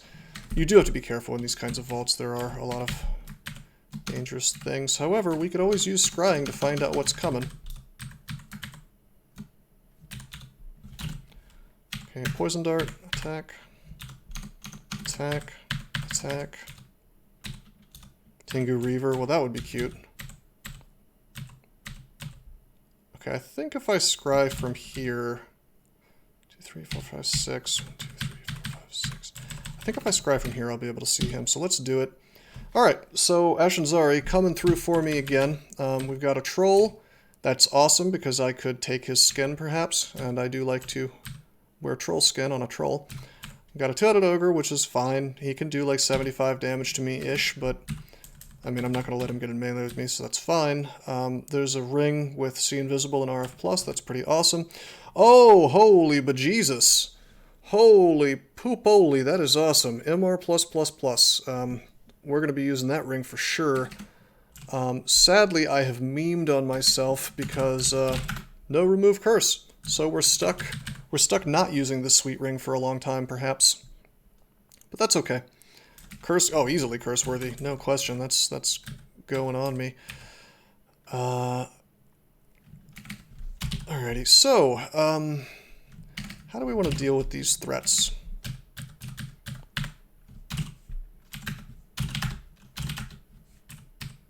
First we kill the orc, that's easy enough. Now we'll rest, and now we'll shout. I'm going to open up with some darts. We're going to see how poisoned he gets. Lightly wounded. He's not really dying, so we're going to descent. We're going to descent. We're going to acid. Oh, that's obnoxious. I shouldn't have let him get next to me. We got rather unlucky. I think he resisted the descent. Juggernaut Ogre. So, I just realized I don't have Fear or Blink identified, so this could potentially be bad. However, they attack really slow, so he's not going to get random energy on me. Let's just acid him. He'll probably die. There we go. If he had hit me for full damage, we would have simply walked away, and it probably would have been fine. The Troll also hits pretty hard. 20 plus 15 plus 15. We can safely assume he's going to do all of that damage. So like 50 damage a pop. That is actually more scary than the two-headed ogre, I think, in this case, because he could get random energy and do a shitload of damage to me. Let's try to get the descent. Try to get another descent. He can't kill me this turn. Descent, he lives. He doesn't have enough damage on me to kill me, though. Descent, and he dies. In retrospect, I should not have disintegrated him. I think that last hit, if you blow them up with the descent by using it as the last attack, I think that guarantees they will not leave scales. So I may have just memed myself a little bit there. There's a +2 robe here. That might be nice instead of wearing a -2 robe. Hee hee. RF+++. Wow, look. Holy shit. I just found my 2 endgame rings. RLEC, RF+, bunch of stats. RPoise, MR+++, some stats, although the int is -4.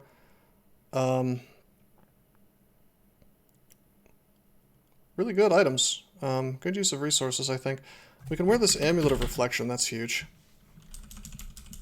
Yeah, the rings together take my int to neutral, so that's great. There is... Oh, that would have been good versus the... I should have grabbed that. There's Curare on the floor. That would have been amazing versus all of those enemies. I could have saved a lot of resources and done that a lot safer with Curare because it would slow them down.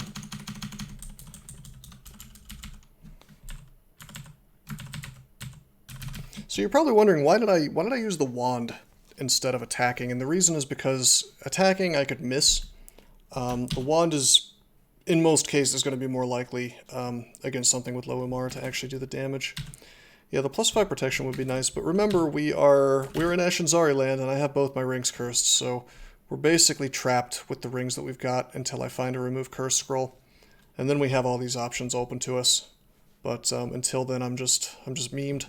That is the downside, unfortunately, of Ashenzari.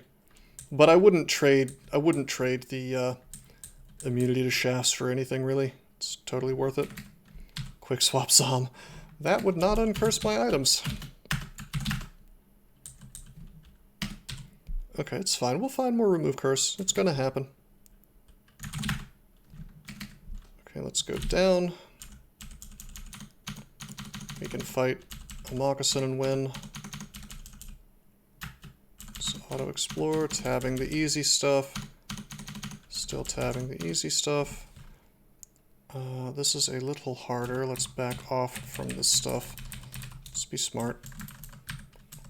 Didn't follow me. Come on. Okay, so notice how the priest cannot see me while I'm fighting his buddies. I'll even burn a Curare. Why not? This thing is slow.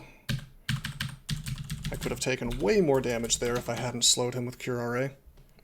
I'll curse the new rings and find better ones immediately. I doubt it. Oh shit, I should not have walked close to this. This is really actually quite dangerous. Okay,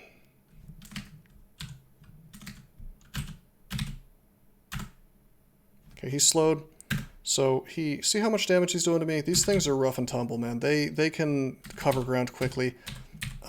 However, if I can just keep him slowed with Cure RA, then it's no big deal. We'll just keep re-upping that as sick as possible. He should probably die to the poison.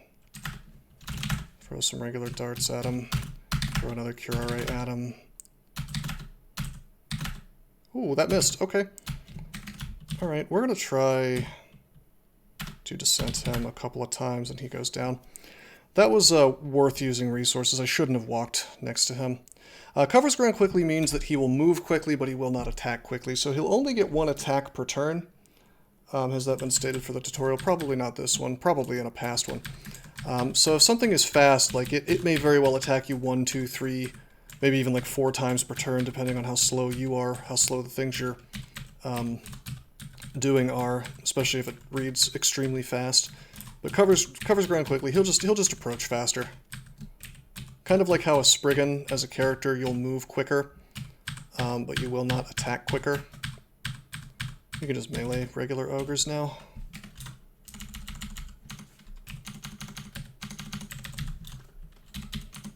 I have no fear of regular ogres now at all, even if my defenses are crap. By the way, we are at the point... I'll drop this pro-fire, I don't need that. We're at the point where training a little bit of dodging wouldn't be out of the question. I mean, we've got like 9 fighting, 9 unarmed combat. Why don't we just take dodging to like 5? And that'll give us a few points of EV, and it'll be really cheap as well. Our evasion is 9. Let's see how... Okay, so we have 1 dodging and 9 points of evasion. Let's take it to 5 and just see how many points of evasion we get. I bet it's substantial, even with only 10 decks. I've already got 1 point of evasion. That bear could have berserked on me, but I wasn't too concerned. Oh, hello. Alright, bees. We're in the early game, and bees are very dangerous. Haven't really been using my abilities here. We're stepping forward so that I'm in a nice little hallway versus these guys, but this is still pretty dangerous. Let's cast Shroud and completely miscast it. Let's cast Shroud again. They'll miss me more often. We should be able to just melee these guys, honestly, at this point, although they are going to do some good work to me. I have curing potions. I have heal wounds potions. I mean, they're doing some work, you see. They're doing the work. But they die. Now we just rest. If I had more defense, they would have been like kittens, completely harmless, but with our low AC, even in a hallway, they could do pretty good work to me. So if that had gone badly, I would have drank heal wounds, or curing, or maybe even invis. You know, I have some options to deal with that situation going badly. The wands are great against them. You can enslave one of them, and if you're lucky, it'll kill like 2 to 3 of the other ones before it dies, you know? There's a lot of really good tools in our arsenal right now to deal with that kind of threat, so I was not worried. Why would it have to be peace? Yeah. I really want to read this 2 stack of scrolls, because I would really like to have Blink or Fear on this character, but I don't want to waste them, and I think we're powerful enough to avoid using resources right now. Okay, we found the lair entrance. You can kind of see it right there because of Ashenzari. Let's go up. Uh-oh, I'm being surrounded by stuff. That porcupine does pretty solid damage.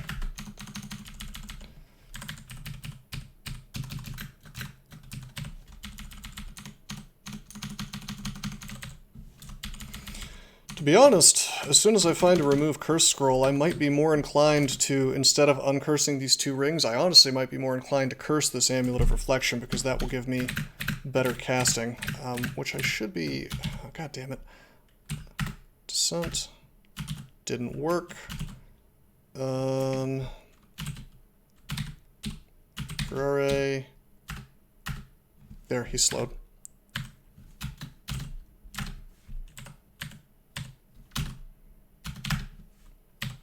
Should die of the poison. See how even like the sort of basic threats from lair can cause this character a problem? It's pretty bad. Oh look. Good news, we have ourselves a +8 dagger of venom. Not doing much for this character, but in retrospect I probably should have enchanted the sling or something for an interesting ranged option. Alright, yaks shouldn't be an issue for this dude. They are speed 10. Yes, they can do 18 damage, but we will just eat through them.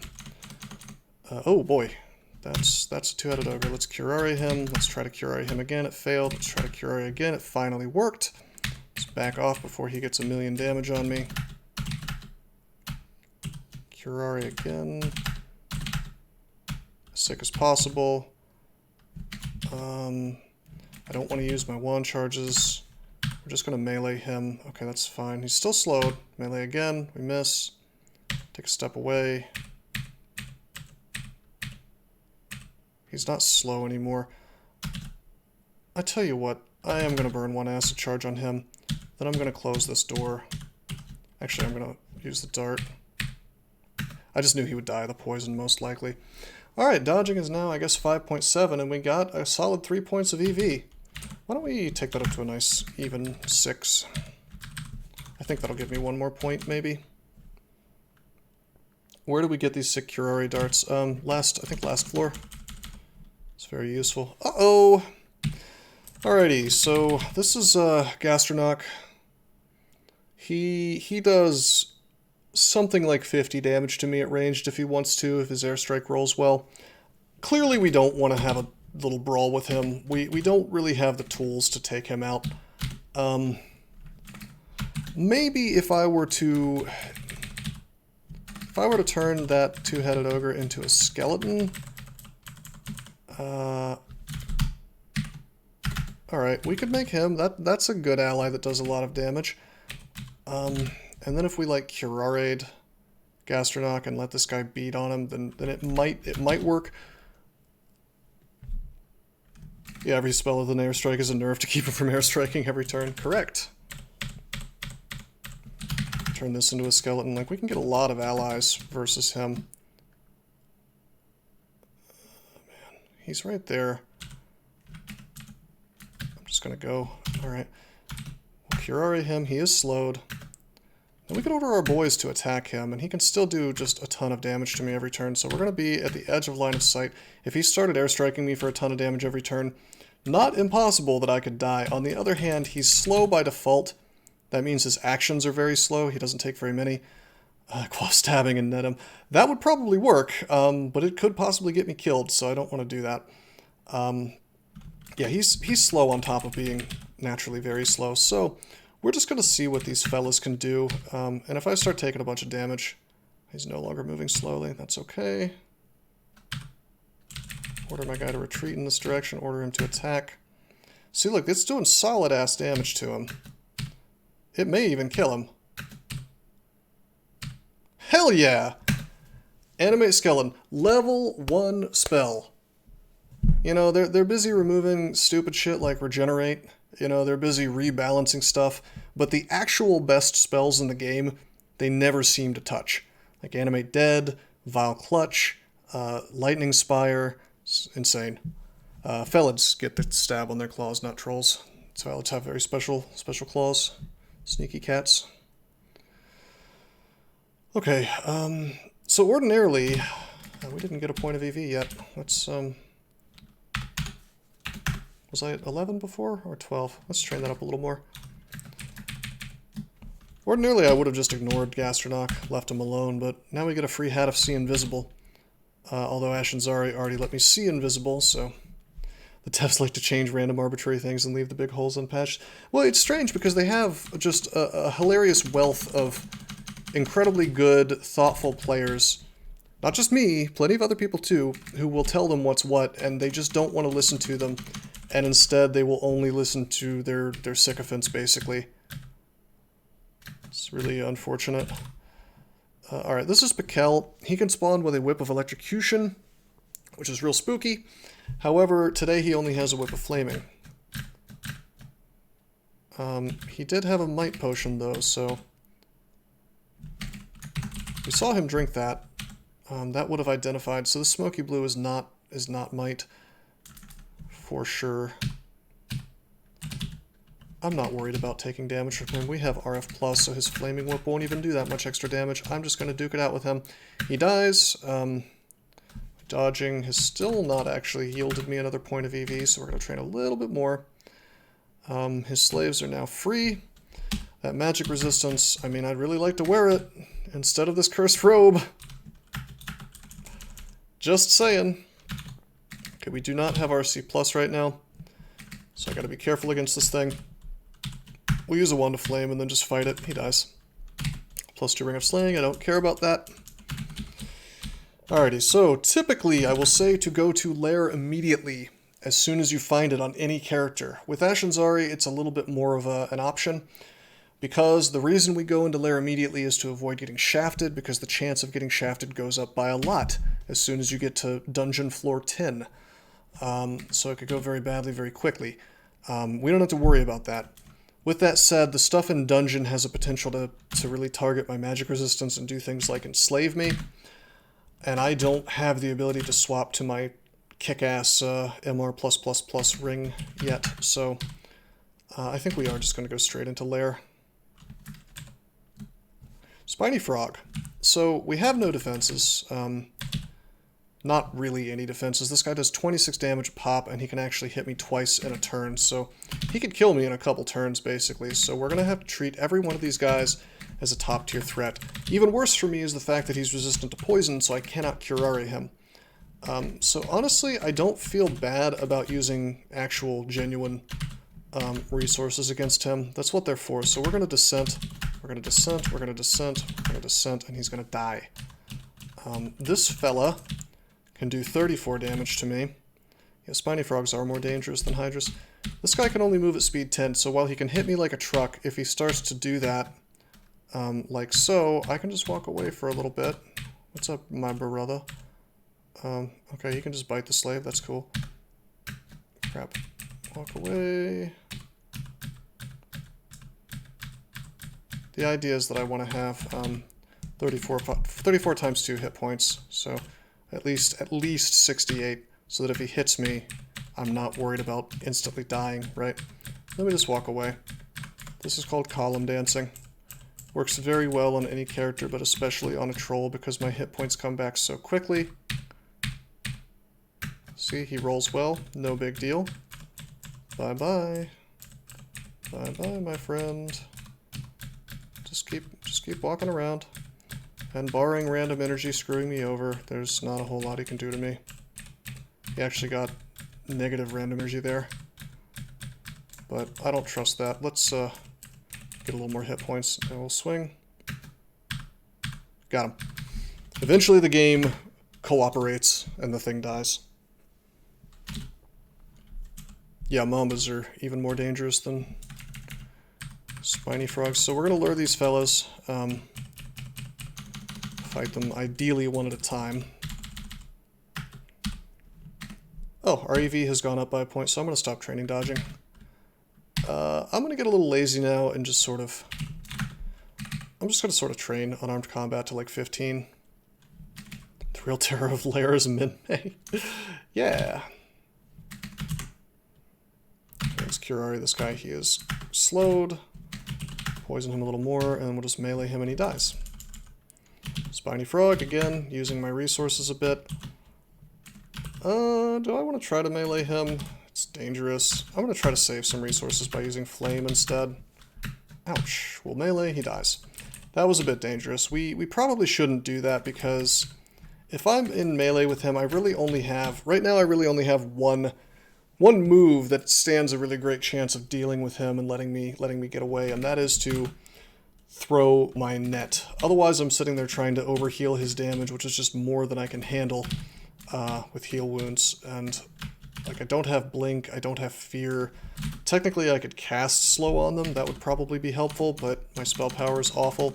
Which, by the way, I could be casting things like Shroud to help me out, I just keep forgetting. We should be walking around probably with a couple of these bad boys with us. You know, with these yak skeletons, they're going to be pretty helpful. Rob a bit of my experience, but you see, I can't, it's going to take less time to deal with these threats. Hello, Mamba. I'm scared of you. You get a wand. Get a wand of flame. No, we're going to descent. There's too much stuff coming. There, he died. Burn more descent on this thing. I'm just going to swing on this moccasin. Check this out. I'm going to order my dudes to attack, right? And they're going to deal with that problem for me. Stealing a bit of experience, but I would say it's incredibly worth it. You have an idea for a lair 6? How about it's just a wide open square where in one corner there's 80 elephants? Yeah, all the staircases are in that same corner. Beautiful. It's called Minmay Elephant Pond. It's a wizardry ring. I don't care. Oh, uh-oh. Wow, we've had a very unlucky lair 1, L1. That's like, what, our third Mamba? Outrageous. I have foolishly let him get very close to me. I could try to blink. Let's do that. That didn't work. We're going to burn a telly. Okay? We're going to try to melee him and see what happens. I'm not getting my ass beaten just yet, but every single turn runs the risk of something horrible happening. Nice. A wand of 5 ice blast charges. That will help us out a bit. Slow this guy. Didn't work. I'm gonna melee this guy, and it's not quite working. Okay, there we go. Turn him into a skeleton. This skeleton hits like a truck, a little less than the actual Komodo, but still quite good. Crocodiles, easy to kill. Bullfrog is really easy to kill. So this basilisk can petrify me, so I carefully placed myself here and made him come to me, and he was unable to petrify me while that was happening. However, he did it to me again, and it worked. So what we're going to do is we're going to swing one time. We're going to take a step, and hopefully my Komodo dragon is going to beat him while I'm stoned. Yeah, he's biting me. By himself, I'm not too worried about him.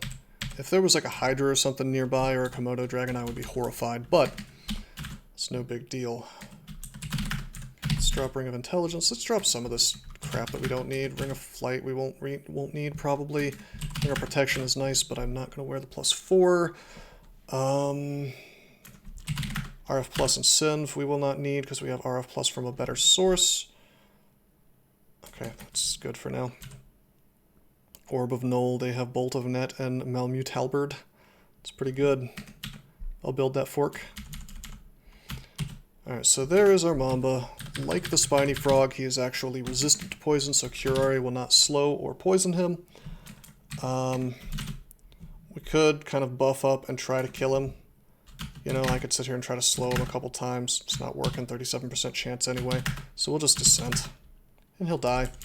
I don't feel bad about using resources on those guys. They are the top tier threats in this branch, among the top tier threats, and this is just a guy who needs that kind of help, so it's okay. We're not going to really run out. I mean, we have 5 Ice Blasts still, 3 Acid, 15. I haven't even touched my Enslave. You know, that's going to be something I'll dip into soon. We're doing fine on resources, so this is a perfectly good strategy, I think. Wait, did I miss anything on layer 1? Nope. Alright, we've got a Hydra. They're speed 10, but they do 18 damage per head. So he could easily one-shot my ass. Ice Blast is a perfectly good way to deal with him. They are resistant to poison, so we cannot Curare them, really.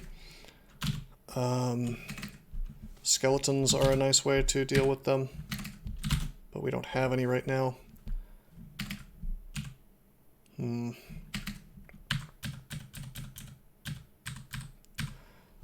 guess I will burn Ice Blast to kill him. 2, 3, there we go. Makes a lot of noise, so I prefer not to use them if possible, but it worked out.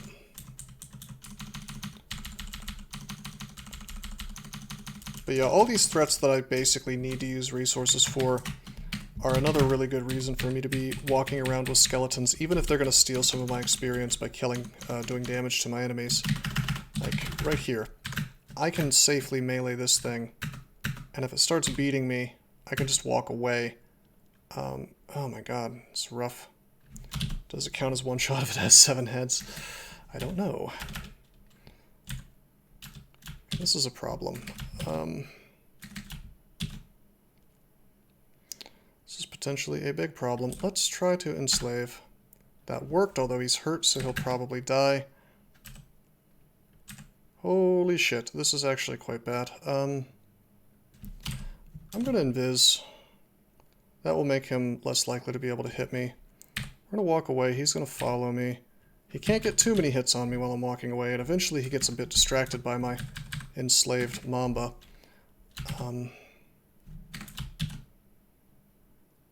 Okay. I could Ice Blast here. I am going to Ice Blast here. It'll kill my Mamba, and oh god. I've been hit. Alright, let's heal wounds.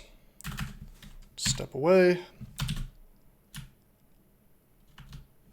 We're going to try to attack this and it dies. This is incredibly dangerous. Well, it was incredibly dangerous, but it's not anymore. We do have a Mamba skeleton. That's handy. Now, I recognize this vault. This is a big, dumb snake vault with a bunch of... It's going to have more Mambas in it. It's going to have Snakebite at the end of it, which could very well be kind of handy for this character. Probably not that handy. Now we're burning through our resources a bit. Let's try to slow him. It actually works. Let's swing. Let's use our allies, and while we're doing that, we'll shroud. Okay, that's cool. Our ally killed him. Honestly, I don't even want to fight this stuff, you know? Like, I don't care about Snakebite at the end. It's a unique whip that I'm just not gonna... If I used it, it would be for very narrow purposes. I mostly am just doing this because I don't want these snakes to come out and cause me problems later. But honestly, it's feeling like more trouble than it's worth. If we had a shield right now, by the way, we would be doing so much better against these Mambas. So I can't even begin to tell you how much better we'd be doing. Okay, infusion, shroud, slow. And we killed him. Just a little bit of good luck on our side, or really just not bad luck, and we can kill Mambas pretty straightforwardly. So here it is. It's just a regular whip with curare. It's like a poison whip, only it also slows them. So it's really quite good at this point in the game. Whoops. But the thing is, if I attack with it... Oh. Did I start with some mace training? Yeah, a little bit. So it's 1.1 attack speed. It also varies between that and 1.0 at my current skill. So I don't really want to use it, but I mean, it's possible. It does give me our poise, which would be, I guess, a bit of a boon right now.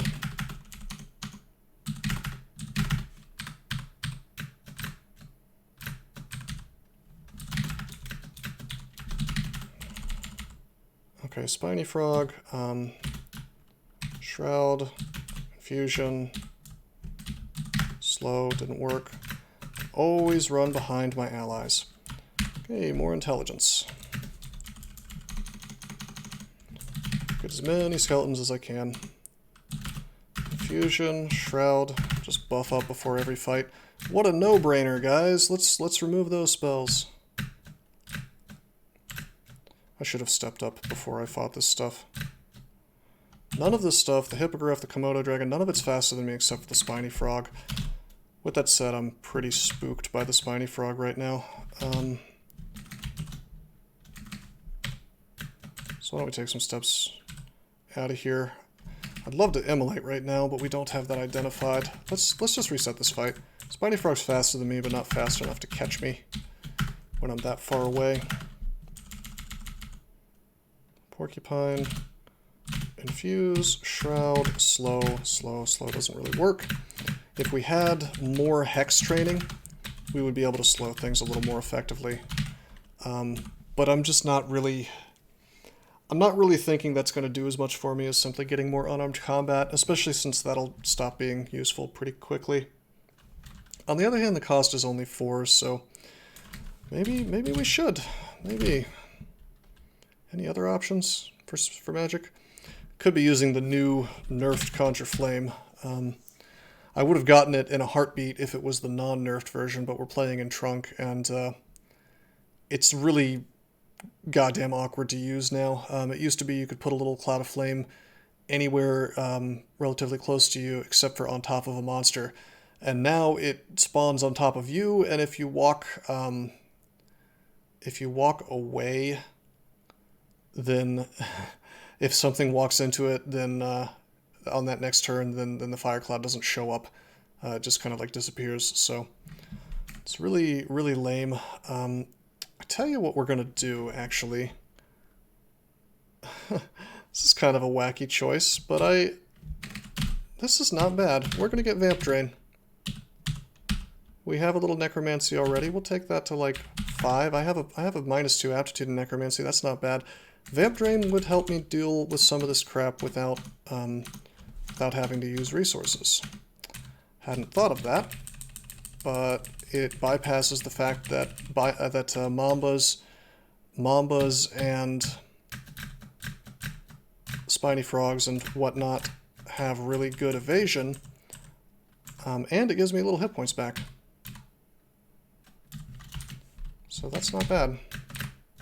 But check it out, I can do it right here. And it's guaranteed to hit, as long as I don't miscast. You feel life coursing into your body. You know, get a little damage there. Do it again and he dies. Just completely bypassing evasion. That's not bad.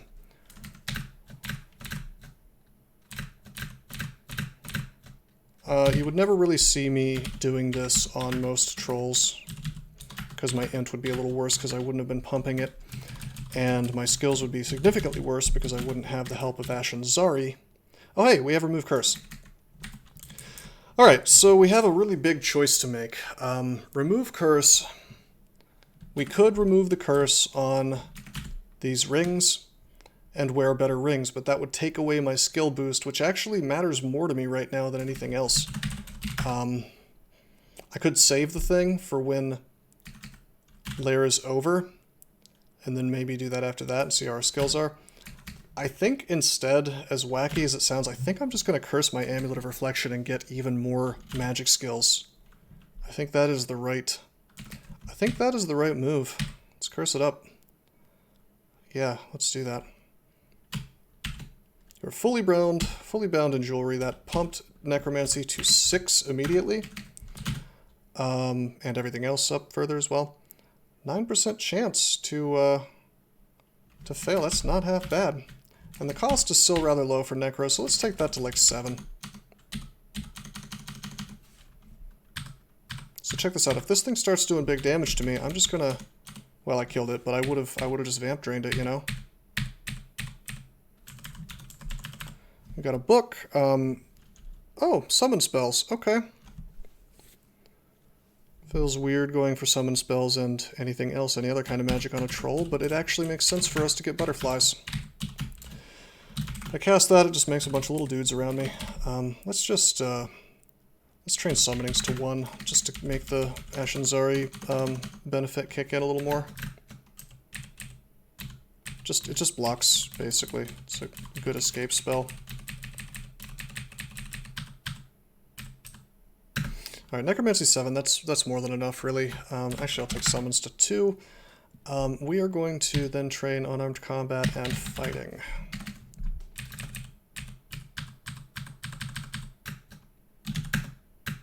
Vamp Drain.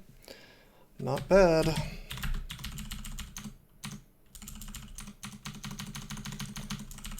Being able to bypass evasion is really, really good. And honestly, like, training all that Necromancy is not even a bad idea, because if I were to find Vile Clutch, it would be amazing on this character. Really outrageously good spell. And if not, you know, we already have... well, we have Vamp Drain. Animate Dead is available, so we could start using that instead of Animate Skeleton, which would let us animate multiple things at once and get zombies instead of skeletons. Agony is available. That's basically dog shit now, unfortunately. You can take things down by half, their hit points down by half, but in Trunk, inexplicably they've dropped the range to 1, so really not something you want to learn most likely. With that said, we'll probably find better necromancy spells at some point. And since this character is going to be an extended, another option I have is to go necromutation, just like the last game I played, which is something that's really helpful if you are not worshipping TSO, who has used Agony and was like, this is OP. Well, remember what I said about how the devs really only listen to a handful of what I refer to as sycophants?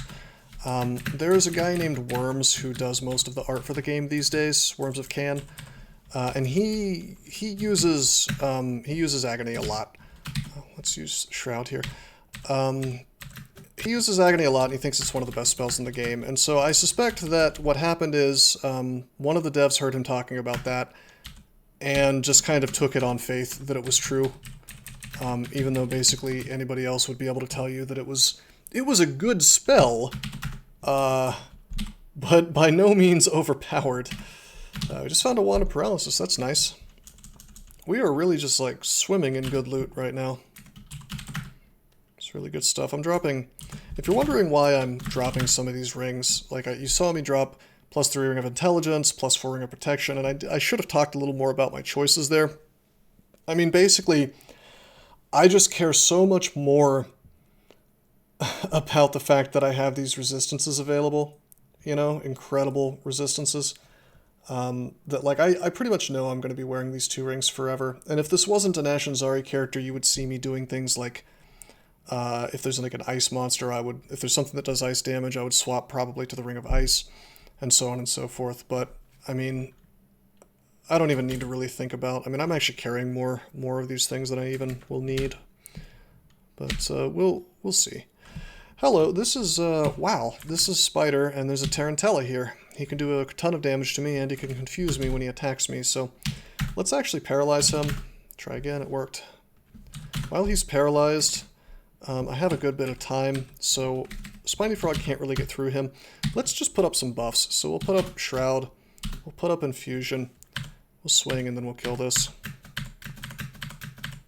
Taking damage, we're going to start Vamp Draining. It can only do damage if you're hurt, but that way I avoided his evasion, kept my hit points nice and high. It's pretty good stuff. You hear an angry hiss, you hear a bellow. I shouted because I wanted to get the attention of the basilisk, but he didn't come. I'm walking back here because this is just enough of a hallway that I will only have to fight 1 yak at a time. It's pretty good. Drain, drain, drain. I didn't really have to drain there, but why not? Whoa! So we open this door, and we see a Hydra, and he's big and he's scary, and he could probably kill me in 1 hit, or 2. No big deal, though, because he doesn't have hands. Good luck opening that door, you handless Hydra. Now we get his attention from a little further away. This is okay distance. What can I do to kill him? Do I have to use resources still? Certainly we don't want to Vamp Touch him at melee, since he can kill us in 2 hits.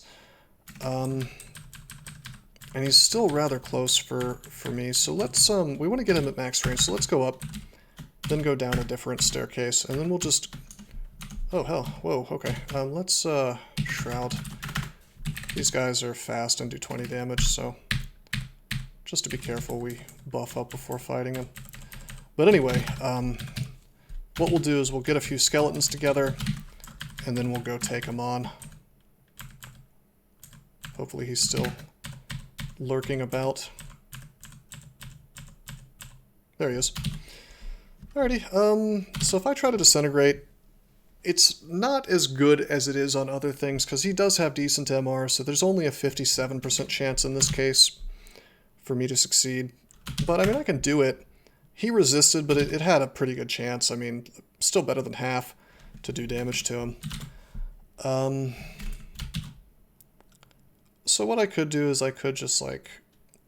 I could hit him with Acid, I could use Ice Blast. I think I'm inclined to Ice Blast him. That's guaranteed to hit. Acid is not exactly likely to miss with his crappy EV, but it won't cut his AC down because his AC is already low. Trying to enslave or paralyze him is generally a bad idea unless you have really high evocations, because look at this, with 5 evokes, or maybe like 6, 7-ish, I only have a 31% chance to paralyze him. So what we're going to do is we're going to use acid. We're going to order our boys to attack. This will probably get them killed. It did, but it did buy me like a tile or two to do more things. And we used another acid, which is unfortunate. We now only have 1 acid left. We don't have a lot in the way of like killing hydras right now. 50% is more like 5%. I think we see hex percentages differently at Dort. I tend to see anything like above 20 or 30% as great, as long as you have infinite applications of it, you know. So like if I was casting a spell like slow, I'd feel great about 20% because I could just go reset the fight afterwards, you know, if it's not working. Oh man, if I wanted to kill hydras without using resources, I would basically have to cheese them with Conjure Flame is what I'd have to do. Check it out. Let's take spellcasting to 4. We're not getting a benefit in spellcasting from Ashenzari because that's just how it works. Unless you enchant, I think, a staff, you never will. So we'll train that up a little more. I want more spell levels, and it's a bit late, but I would like to, if possible, I would like to get Conjure Flame online. Haven't found any large rocks. Nope, no boulders, no large rocks. Sadly, that would be a good path. That would be a good path to killing hydras easily. I was just going to rely on wands like I usually do, but we're starting to run out because I used more of them than I probably should have on mambas and whatnot. Ooh, hello, hello, hello. This is Nergal the Soulbinder. She can do a bolt of draining for a really solid amount of damage. I want to say 60. Yeah, 3d18, 50, 54. 7% chance to paralyze her. She does a ton of damage. Now I have been carrying around this wacky ass thing, this RN++ inaccuracy amulet, but because I had the hubris to curse my reflection, I can't actually swap. Whoa, we have a remove curse available. Interesting. So how do we kill her? What's the best way to kill her? It's probably to curare her and just beat her up, honestly. If we had silence, that'd be pretty cool. I should have identified some more scrolls. Why don't we... Let's just try. Let's try to curare. She is slowed now, so that's pretty sweet. Poison... Alright, I don't feel bad about using a net on her. Misses. Let's just swing. She'll die. Yeah, she's dead. Alright, so if she had done like a 60 damage, let's say she got like a 60 damage bolt on me, I would have immediately used teleport and started sucking down heal wounds. That was not a riskless fight though, because if she had just decided to bolt 3 times in a row for max damage, we probably would have died. So in retrospect, what I should have done is I should have used these Scrolls of Identify beforehand, and we should have used them on the, probably on the... you know what? I'm going to use them on the potions, because I really want Lignify. Got Berserk, Rage, and Resistance. That's alright. That's actually pretty good. Because I'm starting to feel unconfident about certain uniques that might show up, we're going to use some of these scrolls. So we got Enchant Armor. I guess I'll enchant this hat, even though I don't want to be NC invisible forever. We'll just save those enchant armors otherwise. And I'll use this 2-stack, and it's a Scroll of Noise. Alright, I'm going to drop that. Hello, Sonya, the Graceful Assassin, quivering 5 curare darts. She has a short sword of Venom today, rather than Disto, so that's nice, but with that said, I still want to use a Hex on her immediately. Her magic resistance sucks. She's quite quick, she can do a lot of damage to you, she can slow you with the curare and do a lot of damage that way as well. But with her bad MR, you generally just use some kind of Hex on her, like a Paralysis Wand, and then you just go and beat her up. Now I have more curare.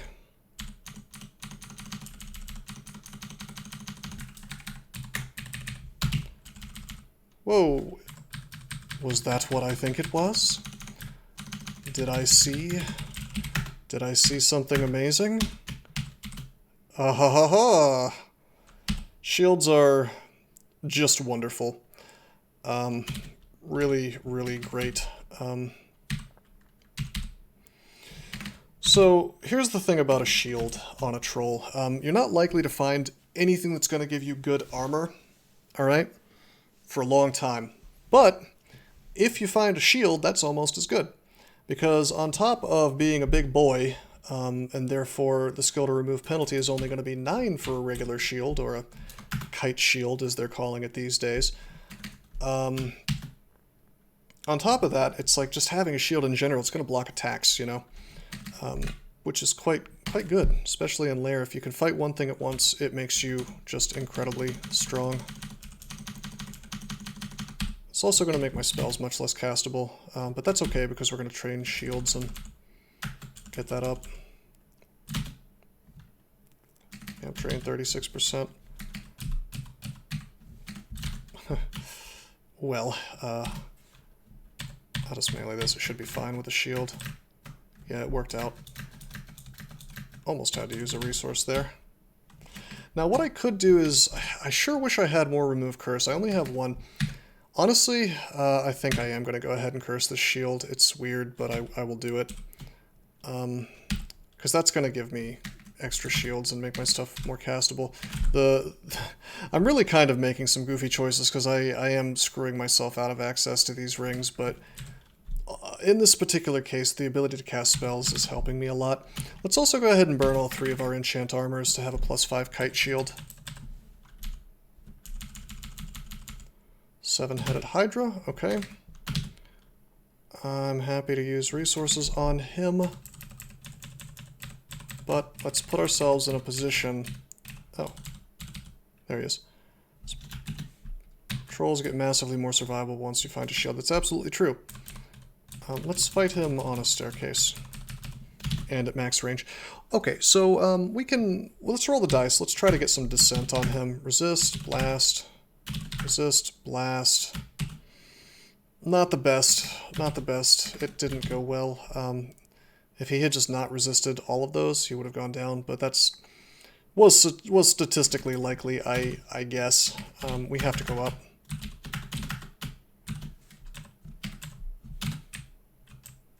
Let's go looking for him. Couldn't find him. He's surely healed by now. Let's, these guys can't do much to me with my shield. Oh, yeah, they can. I thought it was just the one, but the other one followed too. Oh, there's 2. Okay, let's back off. The reflection amulet is doing funny things here. Killing them with their own arrows.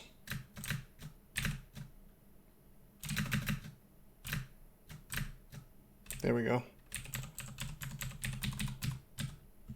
Sadly, no corpses except the one. I really need some skeletons to help me out against that hydra. Alright, so I don't want to leave this hydra alive in here. The longer you can just ignore the hydras without using your resources, the better.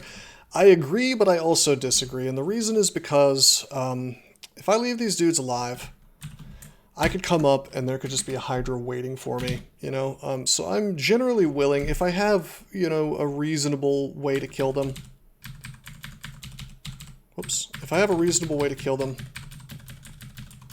without the use of, like, too many resources, you're going to see me do it. Sometimes even if it does use a lot of resources, because I don't want to have to flee and then get pizzoned by a hydra. It's just really a bad experience. I mean, if we just got Conjure Flame online, we would be okay. Even with the nerfed horrible Conjure Flame, it wouldn't be terrible. But let me just try to descent him to death. It will eventually work. Nope, we used it up. Didn't work. Okay, hold up. I'm gonna go up. I'm going to identify this 2-stack. We have fear now. That's really good. Honestly, we could just like zerk him with our claws, and it would probably work. But that's like a fool's It's a fool's play, basically, because if it doesn't work, then you're just owned. There are boomerangs. Could potentially throw those, and there is a non-zero chance that he dies eventually. I guess we'll just leave him here. I hate doing this, but I think it's the right play in this case. Let's wait for these dudes. Let's pull one up. Could have gotten shoved off the staircase, but we didn't. Something I'd like to do is go ahead and memorize Conjure Flame. And what we'll do is it's Conjurations, it's Fire, and I think that's it. Yeah, Conjurations and Fires. So we'll take both, we'll train up both of those and very quickly get that online. And I'll show you how to beat a Hydra with Conjure Flame, and then we can stop being silly and wasting resources on the Hydras. Although it may be significantly harder now. I'm going to have to see for myself. Buffing up, Shrouded Infused. Another thing I could do is just pull dudes upstairs and then turn them into skeletons. Because skeletons will not follow you upstairs. But you can pull the living thing and then kill them and then turn them into skeletons, so. Draining this stuff a bit.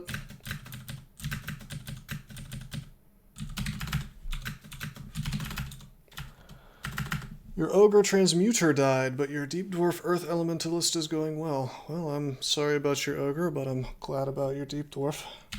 Ogre Transmuter can be a bit tough, not gonna lie.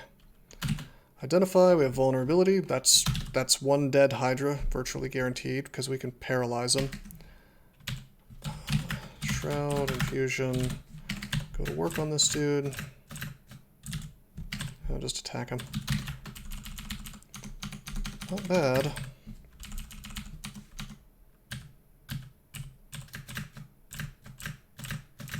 As long as I'm just getting hit by one or maybe two things at once, it's no big deal. Get all my skeletons, quite nice. No wins yet. Yeah, it's a hard combo. Ogres are fragile from D1. This is fun. This is really interesting, actually. If I had a 2-stack, I would use it of unidentified scrolls because Immolation would possibly let me blow this stuff up with skeletons. You know what? So these Oklobs can do an enormous amount of damage to me, right? 41 plus 41. All right, so what we're gonna do is we're gonna order our guys to attack. We're going to actually enslave this thing, well, and fail. We're going to order everybody to attack the... There we go, charmed. We're going to order everybody to attack the Oklobs that I can see. They can do 41 damage to me, like I said, with their Spit Acid. Apport the box. That would be pretty cool, but I don't have apportation. I think instead we're just going to try to kill these guys the old-fashioned way. Is there anything else I can do? I could technically slow these guys, 25% chance. We'll try it. It's not really working. Oh, hell yeah, they killed one. Is he poisoned? What? What? I thought they were immune to poison. That's hilarious. Extremely poisoned. Alright.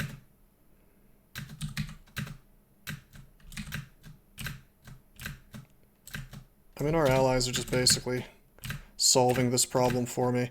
So you'll see this little vault once in a while. Let's force an attack on the Spiny Frog by pressing asterisk and then, you know, the direction. And he dies. Now we get this box of beasts with a bit of evocation skill. It becomes pretty great pretty quickly. And some other stuff I don't care about. The box is going to summon allies for me, though, which is another decent way to kill Hydras. Try to pull this guy up. Okay, it works. I got my skeleton. I'm going to auto-explore a bit. Sadly, my skeleton crumbled to dust before I could use him.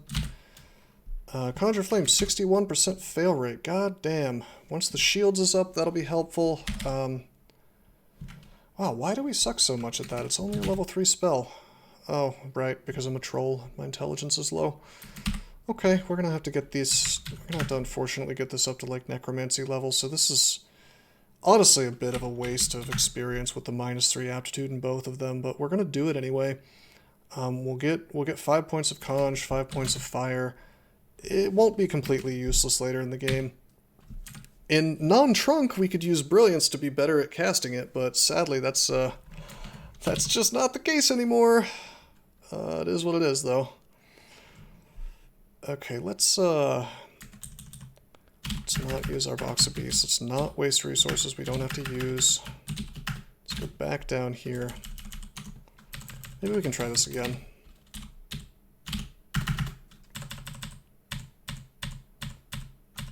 Maybe make a little skeleton.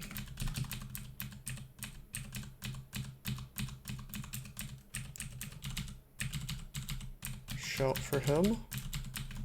Yeah, this is silly. I'm just gonna stop worrying about it. We'll just get experience, and once I can cast Conjure Flame, we'll come back for him.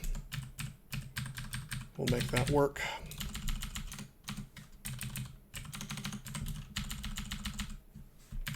This is a 5-headed hydra. Okay, Hear a roar. Shouting, I'm pressing TT to shout for him, but pretty much lost him. There he is. There he is. Right, where can we take him? I want like a 1x1 kind of hallway. Those are not very common, unfortunately. This will potentially do right here. Okay, fire begins to smolder. Now it happens right on top of me. I take a step and then it turns into fire. It's much worse than it used to be. He will probably try to walk around this, but we're going to find out. I feel sort of okay about fighting him like this, but not with the claws. We're going to use the dagger because I don't want to cut his heads off. He cannot kill me in one hit. So let's just throw stones at him. Throw stones. He goes into the fire because he's a big dumb hydra. We're going to attack. Ouch. 18 times 5. See, we're blocking a lot, but... Okay, still in the flame. If I drink a curing, he cannot... I'm going to drink a curing. And the fire kills him. It does really fast damage. So you can survive just like a few turns. Whoops. Just a few turns, you're good to go. Now, the best thing to do on this character... see, if they have like 8 heads, I can't really safely do that. So the best way to do it would be to have like an ally stand between me and him. Which, of course, means a skeleton. How many heads did the one on this floor have? 7. I mean, we could try to make it work. Another thing I could do, if I get a little bit lucky, is I could make like a little hallway of these things. Like so. Miscast. There. Fire. And then like he'll spend a turn, you know, in that before he gets to me, which would be okay. And then we could like burn an acid. And he actually moved really fast there, but that's okay. And then we could like, let's see, 7 times 18. He won't kill me. We'll switch to Venom. We'll attack.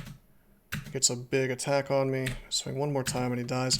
But again, this is really, really risky because I have no guaranteed damage reduction. So as long as, you know, there is a small but real chance that my shield just doesn't block any attacks and I don't evade any attacks, and it's just a real bad time, and he just kills me. So I really shouldn't even be doing that. Whoa, that is the wrong staircase. Whoops. Okay, that's okay. We'll go to full hit points now. Walk away. And it probably seems like I'm being paranoid because it's like I'm not taking all that much damage in one hit from these dudes, but, you know, it goes bad fast. Okay, so we walked away until we got random energy. Took another staircase. We are going to kill this damn Hydra. I'm using Shift X for map mode and then typing Control F to forget the floor, Control U to remember it. The idea there is that I can auto-explore to look for things, you know. Don't even think about casting blink next one. Well, yeah, because it could fail. Or you could just blink and then end up next to it again. He will be placed right next to it. Maybe. Okay, so we're going to shout for this guy.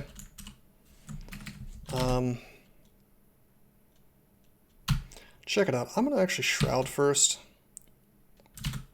Then I'm going to Conjure Flame. I'm going to Conjure Flame and fail.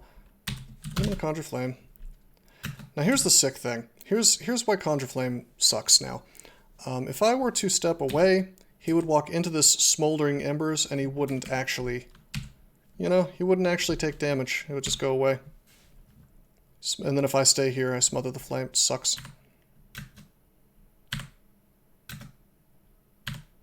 Okay, he died. But yeah, this is risky business. I really shouldn't be taking so many risks. Even if I'm really likely to block 1 to 3-ish attacks, and I'm really likely to evade some of the attacks, and the attacks really are unlikely to do max damage, the idea of win streaking is to assume the worst thing will happen. I'm just getting a little bit reckless because I wanted one of those Hydras dead. Probably the truly best and proper thing to do in this situation was probably to just leave the Hydras alone and come back for them. Or to have trained throwing for boomerangs, which we did find a few of. Although, honestly, we found more evocables than anything else. So, another thing we could have done is maybe looked at our spell list and thought a little harder about how to deal with Hydras in the lair. And I guess, well, I could learn Oz armor. That would at least give me some AC versus them. That wouldn't be that bad, to be honest. I don't think it gives GDR, unfortunately. I could have really jumped into summonings and gotten Summon Ice Beast.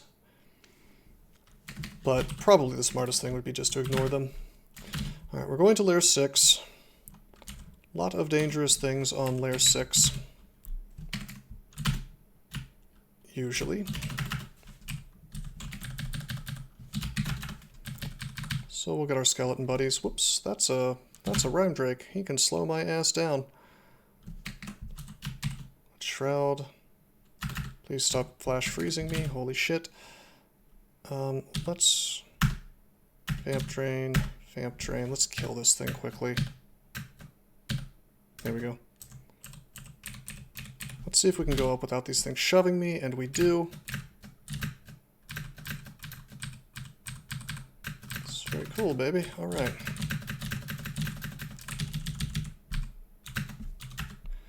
We're going to try to finish layer 6 right now. Some schools of thought argue that maybe you should skip layer 6 for a little while when you first find it. This character, I think, can do it right now. I'll make these skeletons, check this out, I'll make these skeletons and I'll buff up and I'll go down. But the skeletons will not follow me. I can simply go back up. This is a bit dangerous now because there is a basilisk who can petrify me. So what we're going to do is we're going to pull these fellas up. And we're just going to fight. We're a bit surrounded, but I could just Vamp Drain to get my hit points back. What branches did I get? Good question. I got Swamp and Spider, which is fine. As soon as I get another Remove Curse, we can get our poison on, and we'll have a grand old time in Swamp. And we have a basically free orc because of our high MR, so we can make this work. Swamp can give scales, might be cool. That's another good point. I hadn't thought of that, but that's definitely true.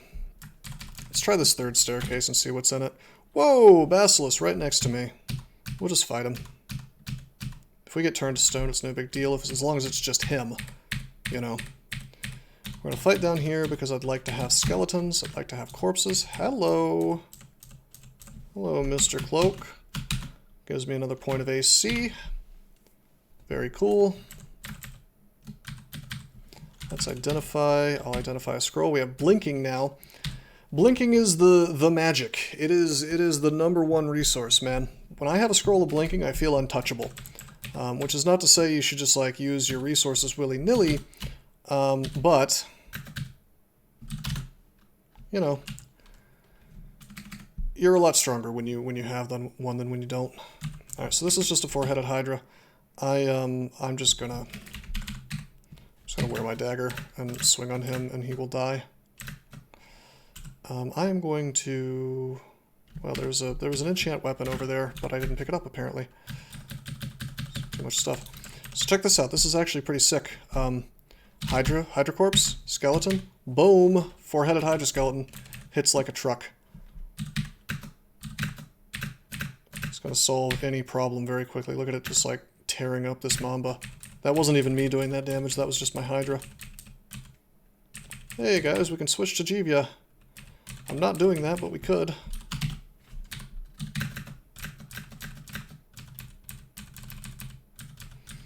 Oh boy, Dream Sheep. You never want more than one of these visible on the screen at any given time. So what we're going to do is we're going to kind of stay back a bit and let the Hydra... Hey, brother, kill the... I'm pressing T and then A to order him to attack certain Dream Sheeps, or certain enemies, but he completely failed in his mission because he is an asshole. We don't want to be put to sleep is the thing, and these guys can do that regardless of anything. It's like a 1 in 29 chance if there's only one Dream Sheep, and then it becomes... You might as well just assume it'll do 100%, 100% chance of sleep if there's more than one. You may think I'm exaggerating, and I am, but, it's better safe than never. Or better safe than sorry, rather. So it's like, I'm actually okay with being put to sleep here, because it's just Dream Sheep and a Hippogriff, but if anything else showed up, I would have a real big issue. With that said, I have no defenses while I'm sleeping, so, because I don't have AC. So even with just Dream Sheep, I would rather not take that sweet double damage attack that they can do. Oh god. Do I have fog? I don't have fog. What a shame. See, this could go bad just like really, really fast. Really fast, actually, even with just these Dream Sheep, you know that? Nevertheless, we're going to melee this, and actually, you know what we'll do? We'll go here. So only 2 of them can attack me at once, even if I get put to sleep. I'm actually getting very lucky, because they haven't put me to sleep, and it should have happened by now. Whoa, what happened? Oh, I'm dead. Just kidding. We got our shields to 9, so let's get our unarmed combat up to at least, like, 15-ish. We're no longer getting a penalty to our spells from the shield, so everything is nice and castable. Feels a little strange going for spells on a troll, but if it's the right thing to do, it's the right thing to do.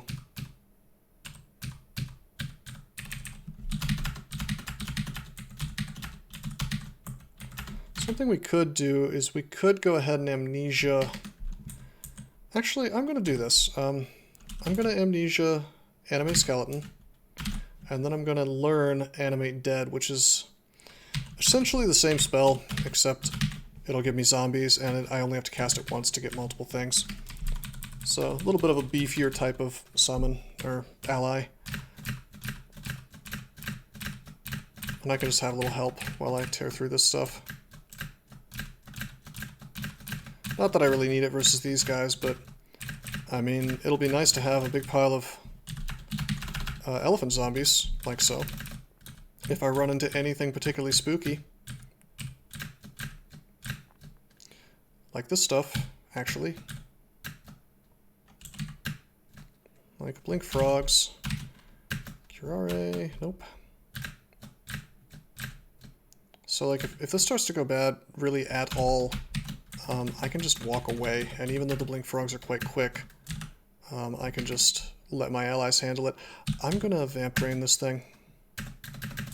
Because it has super high evasion, the Vamp Drain bypasses it. I'm going to attack the elephants because they don't have high evasion, and I don't really badly need hit points right now. Do I want to take a turn to animate dead? I do not think so, because my stuff is still blocking the enemies really, really well. Now, maybe I do. I miscast, unfortunately, so we'll just Vamp Drain. Make some boys. Look at all these good boys. Let's Good stuff. Really not bad at all. Not terrible. Okay, there's that enchant weapon. Hooray, +9 Dagger of Venom, who cares? Alright, this is the Spriggan Forest. I should be careful because there's things like Boggarts in here who can summon hornets.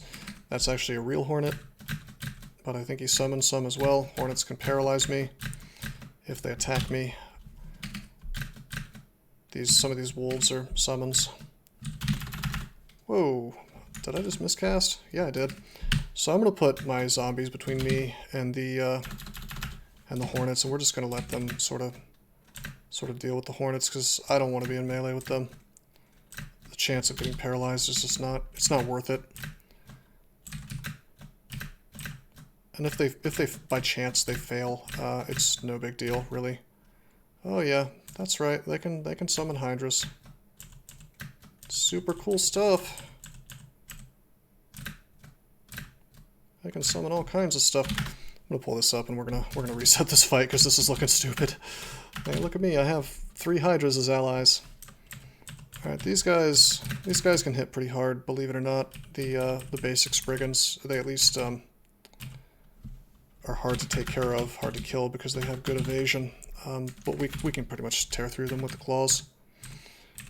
Doing my little stair dancing trick. Once we get up to this Boggart, we just beat the hell out of him, and he dies. We're looking for the Hornet. There he is. We'll just paralyze him. We kill him. Now, I really don't want to be petrified right now. So if I was just going to attack the Boggart, and it worked, but if I had missed and he started petrifying me, I probably would have burned a cancellation to make that not happen, because think about what the result of that is. I end up stone next to a Boggart, you know? What happens? He summons hydras the next turn, and I'm just dead. So you gotta be aware, essentially you gotta be aware of what kind of combinations of nonsense can happen to your character. Let's stop picking up enchant weapon.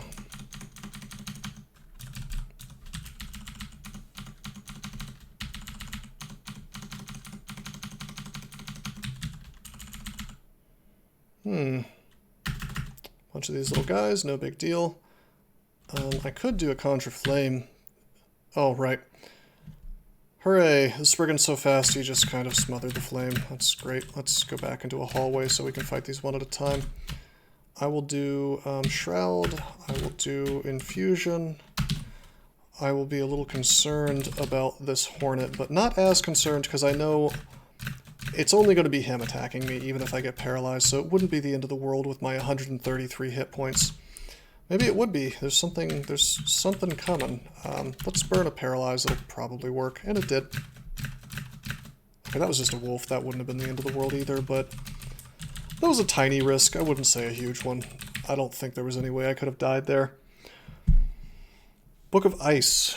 Ice Form, Oz Refrigeration, Metabolic Inglatiation, Freezing Cloud, Simulacrum. We don't care about any of that, really, on this character. Alright, this is a Spriggan Rider. All the speed of a Spriggan. All the MR of a Spriggan as well, unfortunately, so we can't really paralyze him. Really kind of a dangerous enemy for this guy. I'd like to Curare him, but it's pretty likely to miss. JF Karen, you got Spider and your only are poised as an artifact ring with star slow and MR minus. Well, the MR minus won't hurt you really in Spider for the most part, barring an unfortunate run-in with a unique. Star slow could be pretty bad, but I would probably wear that and just kind of hope that I have cancellation, you know? Okay, let's just melee this. With our shield, we should be okay.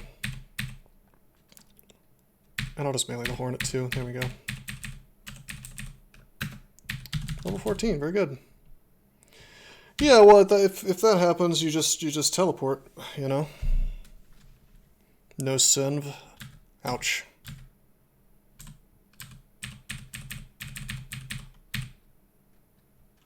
Okay, I'm gonna actually burn and enslave here, just because I don't want to mess around. I don't want to mess around with Spriggan Riders. They're really good. particularly at this point in the game. It's actually a swamp enemy. Whoa, there's a lot of corpses. Okay. We'll just... See, this is another way to deal with hydras, just swarm them with these guys. You know, we just didn't really have enough corpses available earlier to do this.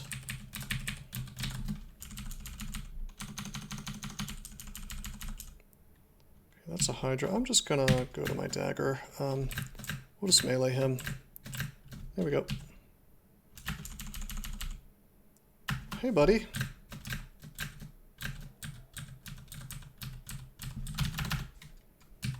Oh, damn it.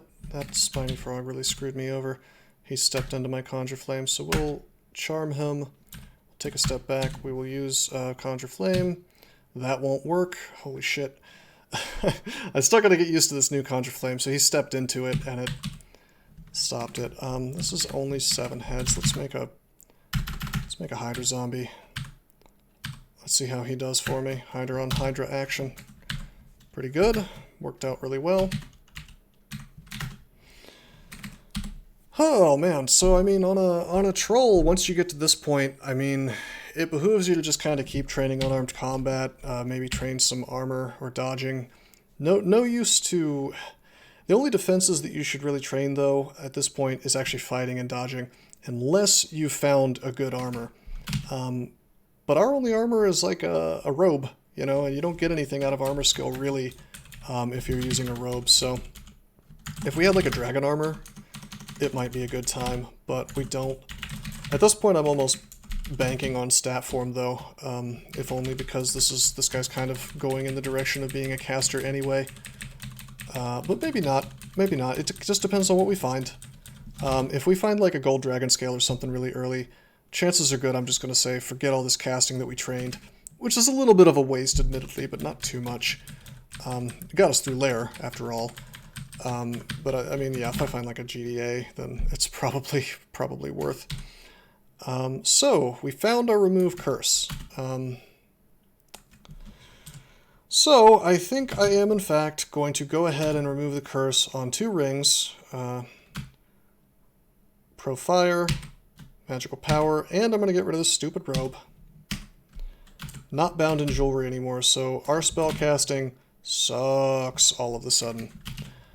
Which is okay, because I can at least put on my robe of magic resist now. Actually, wait, check this out. There's a +2 magic resist. There's also it's a +1 robe of resistance. That gives me RC plus and RF plus. Let's wear that. That's not bad. Alright, so we're going to wear the one with RLAC and RF. Pretty much a strict upgrade to my RF ring. We're going to wear the Stark and Tam ring. I don't care that it's Stark and Tam because that only contaminates me if I were to if I were to take it off, which I'm not going to because look at how sick my MR is now. And if I look at Orc Sorcerers, if I look them up by pressing !/M and just type in their name, 0% chance for them to paralyze me. So what this ultimately means is that I can do Orc very safely in this game because the Orc Sorcerers can't paralyze me. Certainly I'm still fragile, you know, like I have 9 AC, it's not very good. I have 13 EV, not very good. 21 SH is great, but it doesn't do a goddamn thing against like Bolt of Draining or Bolt of Fire. Bolt of Fire is not going to do a lot to me though because I have RF+, actually RF++. Sadly, I can't really have resist negative right now. So the Bolt of Draining I'm just going to have to watch out for. With that said, I mean there's just, we have ways of dealing with these enemies, and I'm not going to be bamboozled by a surprise paralyze, which is the most important thing. So I feel really confident about where this character is at. What we could do, and what we probably will do is just sort of beeline it towards Orc, which we haven't found yet. So we'll do probably the entirety of the rest of dungeon, but we'll stop at Orc as soon as we find it, because all the big threats in dungeon that I'm well and truly afraid of are MR threats, and none of that can really touch me with this amazing ring that we have. So that really makes the path of the character super clear, and then after that we could go to Swamp. Now, Edort had mentioned earlier that we may be able to find some dragon scales in Swamp. And given that I've already kind of screwed over my casting a bit by uncursing those rings, well, it might be the right choice. Certainly that would give us some real AC, and I would like that a lot. So dipping in there might be a good idea, but with that said, because I know pretty much for a fact that I can do Orc right now, I think I'm going to go for that first. Because there are going to be shops in there, and maybe we'll find, I mean, hell, maybe we'll find something great. Maybe we'll find Pearl Dragon armor and just be set for the rest of the game, you know? A little less confident about the rest of Dungeon. I guess that we could get a really nasty D15 or D14 or something, but I mean, with the fact that we can't be shafted or teleported under Ashenzari, I don't think anything's going to kill us at this point. This is a very established character, and he's built more or less correctly. You know, you'll notice that most of his points are fighting, unarmed combat, dodging. Stat form troll? Not necessarily. We haven't found stat form. We haven't trained any earth or transmutations. Under Ashenzari, it probably makes more sense on this than most trolls to do stat form. So, I mean, if we find stat form, it's going to be a consideration. With that said, we've already found Arlek in the form of this ring, so we don't need the Arlek that stat form gives. We don't have a source of R negative that's any good, so I mean that would be nice to have. And we don't have a body armor that's any good, so the AC of stat form would be nice to have. I will say that I would probably prefer to use armor on this guy because it would save me the effort of training an awful lot of magic skill. But we'll see, you know, it depends on where the game takes me. You know, if I find stat form within the next, you know, few thousand turns, and I don't find a decent dragon armor, I mean, I pretty much have to go stat form in terms of, like, do I want to have an easier game or not? But if I find the dragon armor, either at the same time or especially before the stat form, I mean, yeah, we'll probably start training armor and stick with that. It just kind of depends, you know? It kind of depends on what we find. That's one of the fun things about DCSS is, I mean, you'll see me doing you'll see some themes to my games where it's like if I find Lightning Spire, I'm probably going to use it. If I find certain spells like Blink, I'm probably going to memorize it. And that's just unavoidable because some spells are better than others. You know, if I find Vile Clutch, I'm almost definitely going to use it even though it's level 5 because it's just so damn overpowered. This is not a game where every spell is the equal of every other spell. It's not even a game where every spell of the same level is equal to other spells of the same level. It's actually really poorly balanced in that way. So, I mean, when I'm doing tutorials focused on teaching people how to win, you are going to see certain themes, and that's one of the reasons that you see stat form so often, because it's like, it's a guaranteed way to get Arlek, it's a guaranteed way to get a little bit of negative resistance, it's a guaranteed way to get a lot of AC while also having pretty good evasion, and it's a way that also gives you a ton of damage. So it's a really good spell. With its downsides, that you got to be careful of, but it's a really strong spell. I won't even try to deny that it's not quite good, but it's not something I do every game. Anyway, I mean, maybe we'll do some conduct runs later and avoid some of those sort of common strategies and just see what the game looks like when you try to play a pure blaster or whatever, something like that. But for now, I'm just kind of trying to teach people how to win. With that said, I think that's going to be it for the night. I hope you guys enjoyed the stream. I'm going to go get some food and hopefully not catch the coronavirus. Hopefully that continues. Fingers crossed. I'm still okay for the time being. But yeah, that's going to be it. I hope you guys enjoyed. Until next time, I am signing out. Did you know that there are many ways that you can help support this channel? Read about them on rosecrypto.com/support. At Rose Crypto, you can learn all about cool things like the Brave web browser, Bitcoin, and other cryptocurrencies. Thanks for watching, and don't forget to like and subscribe.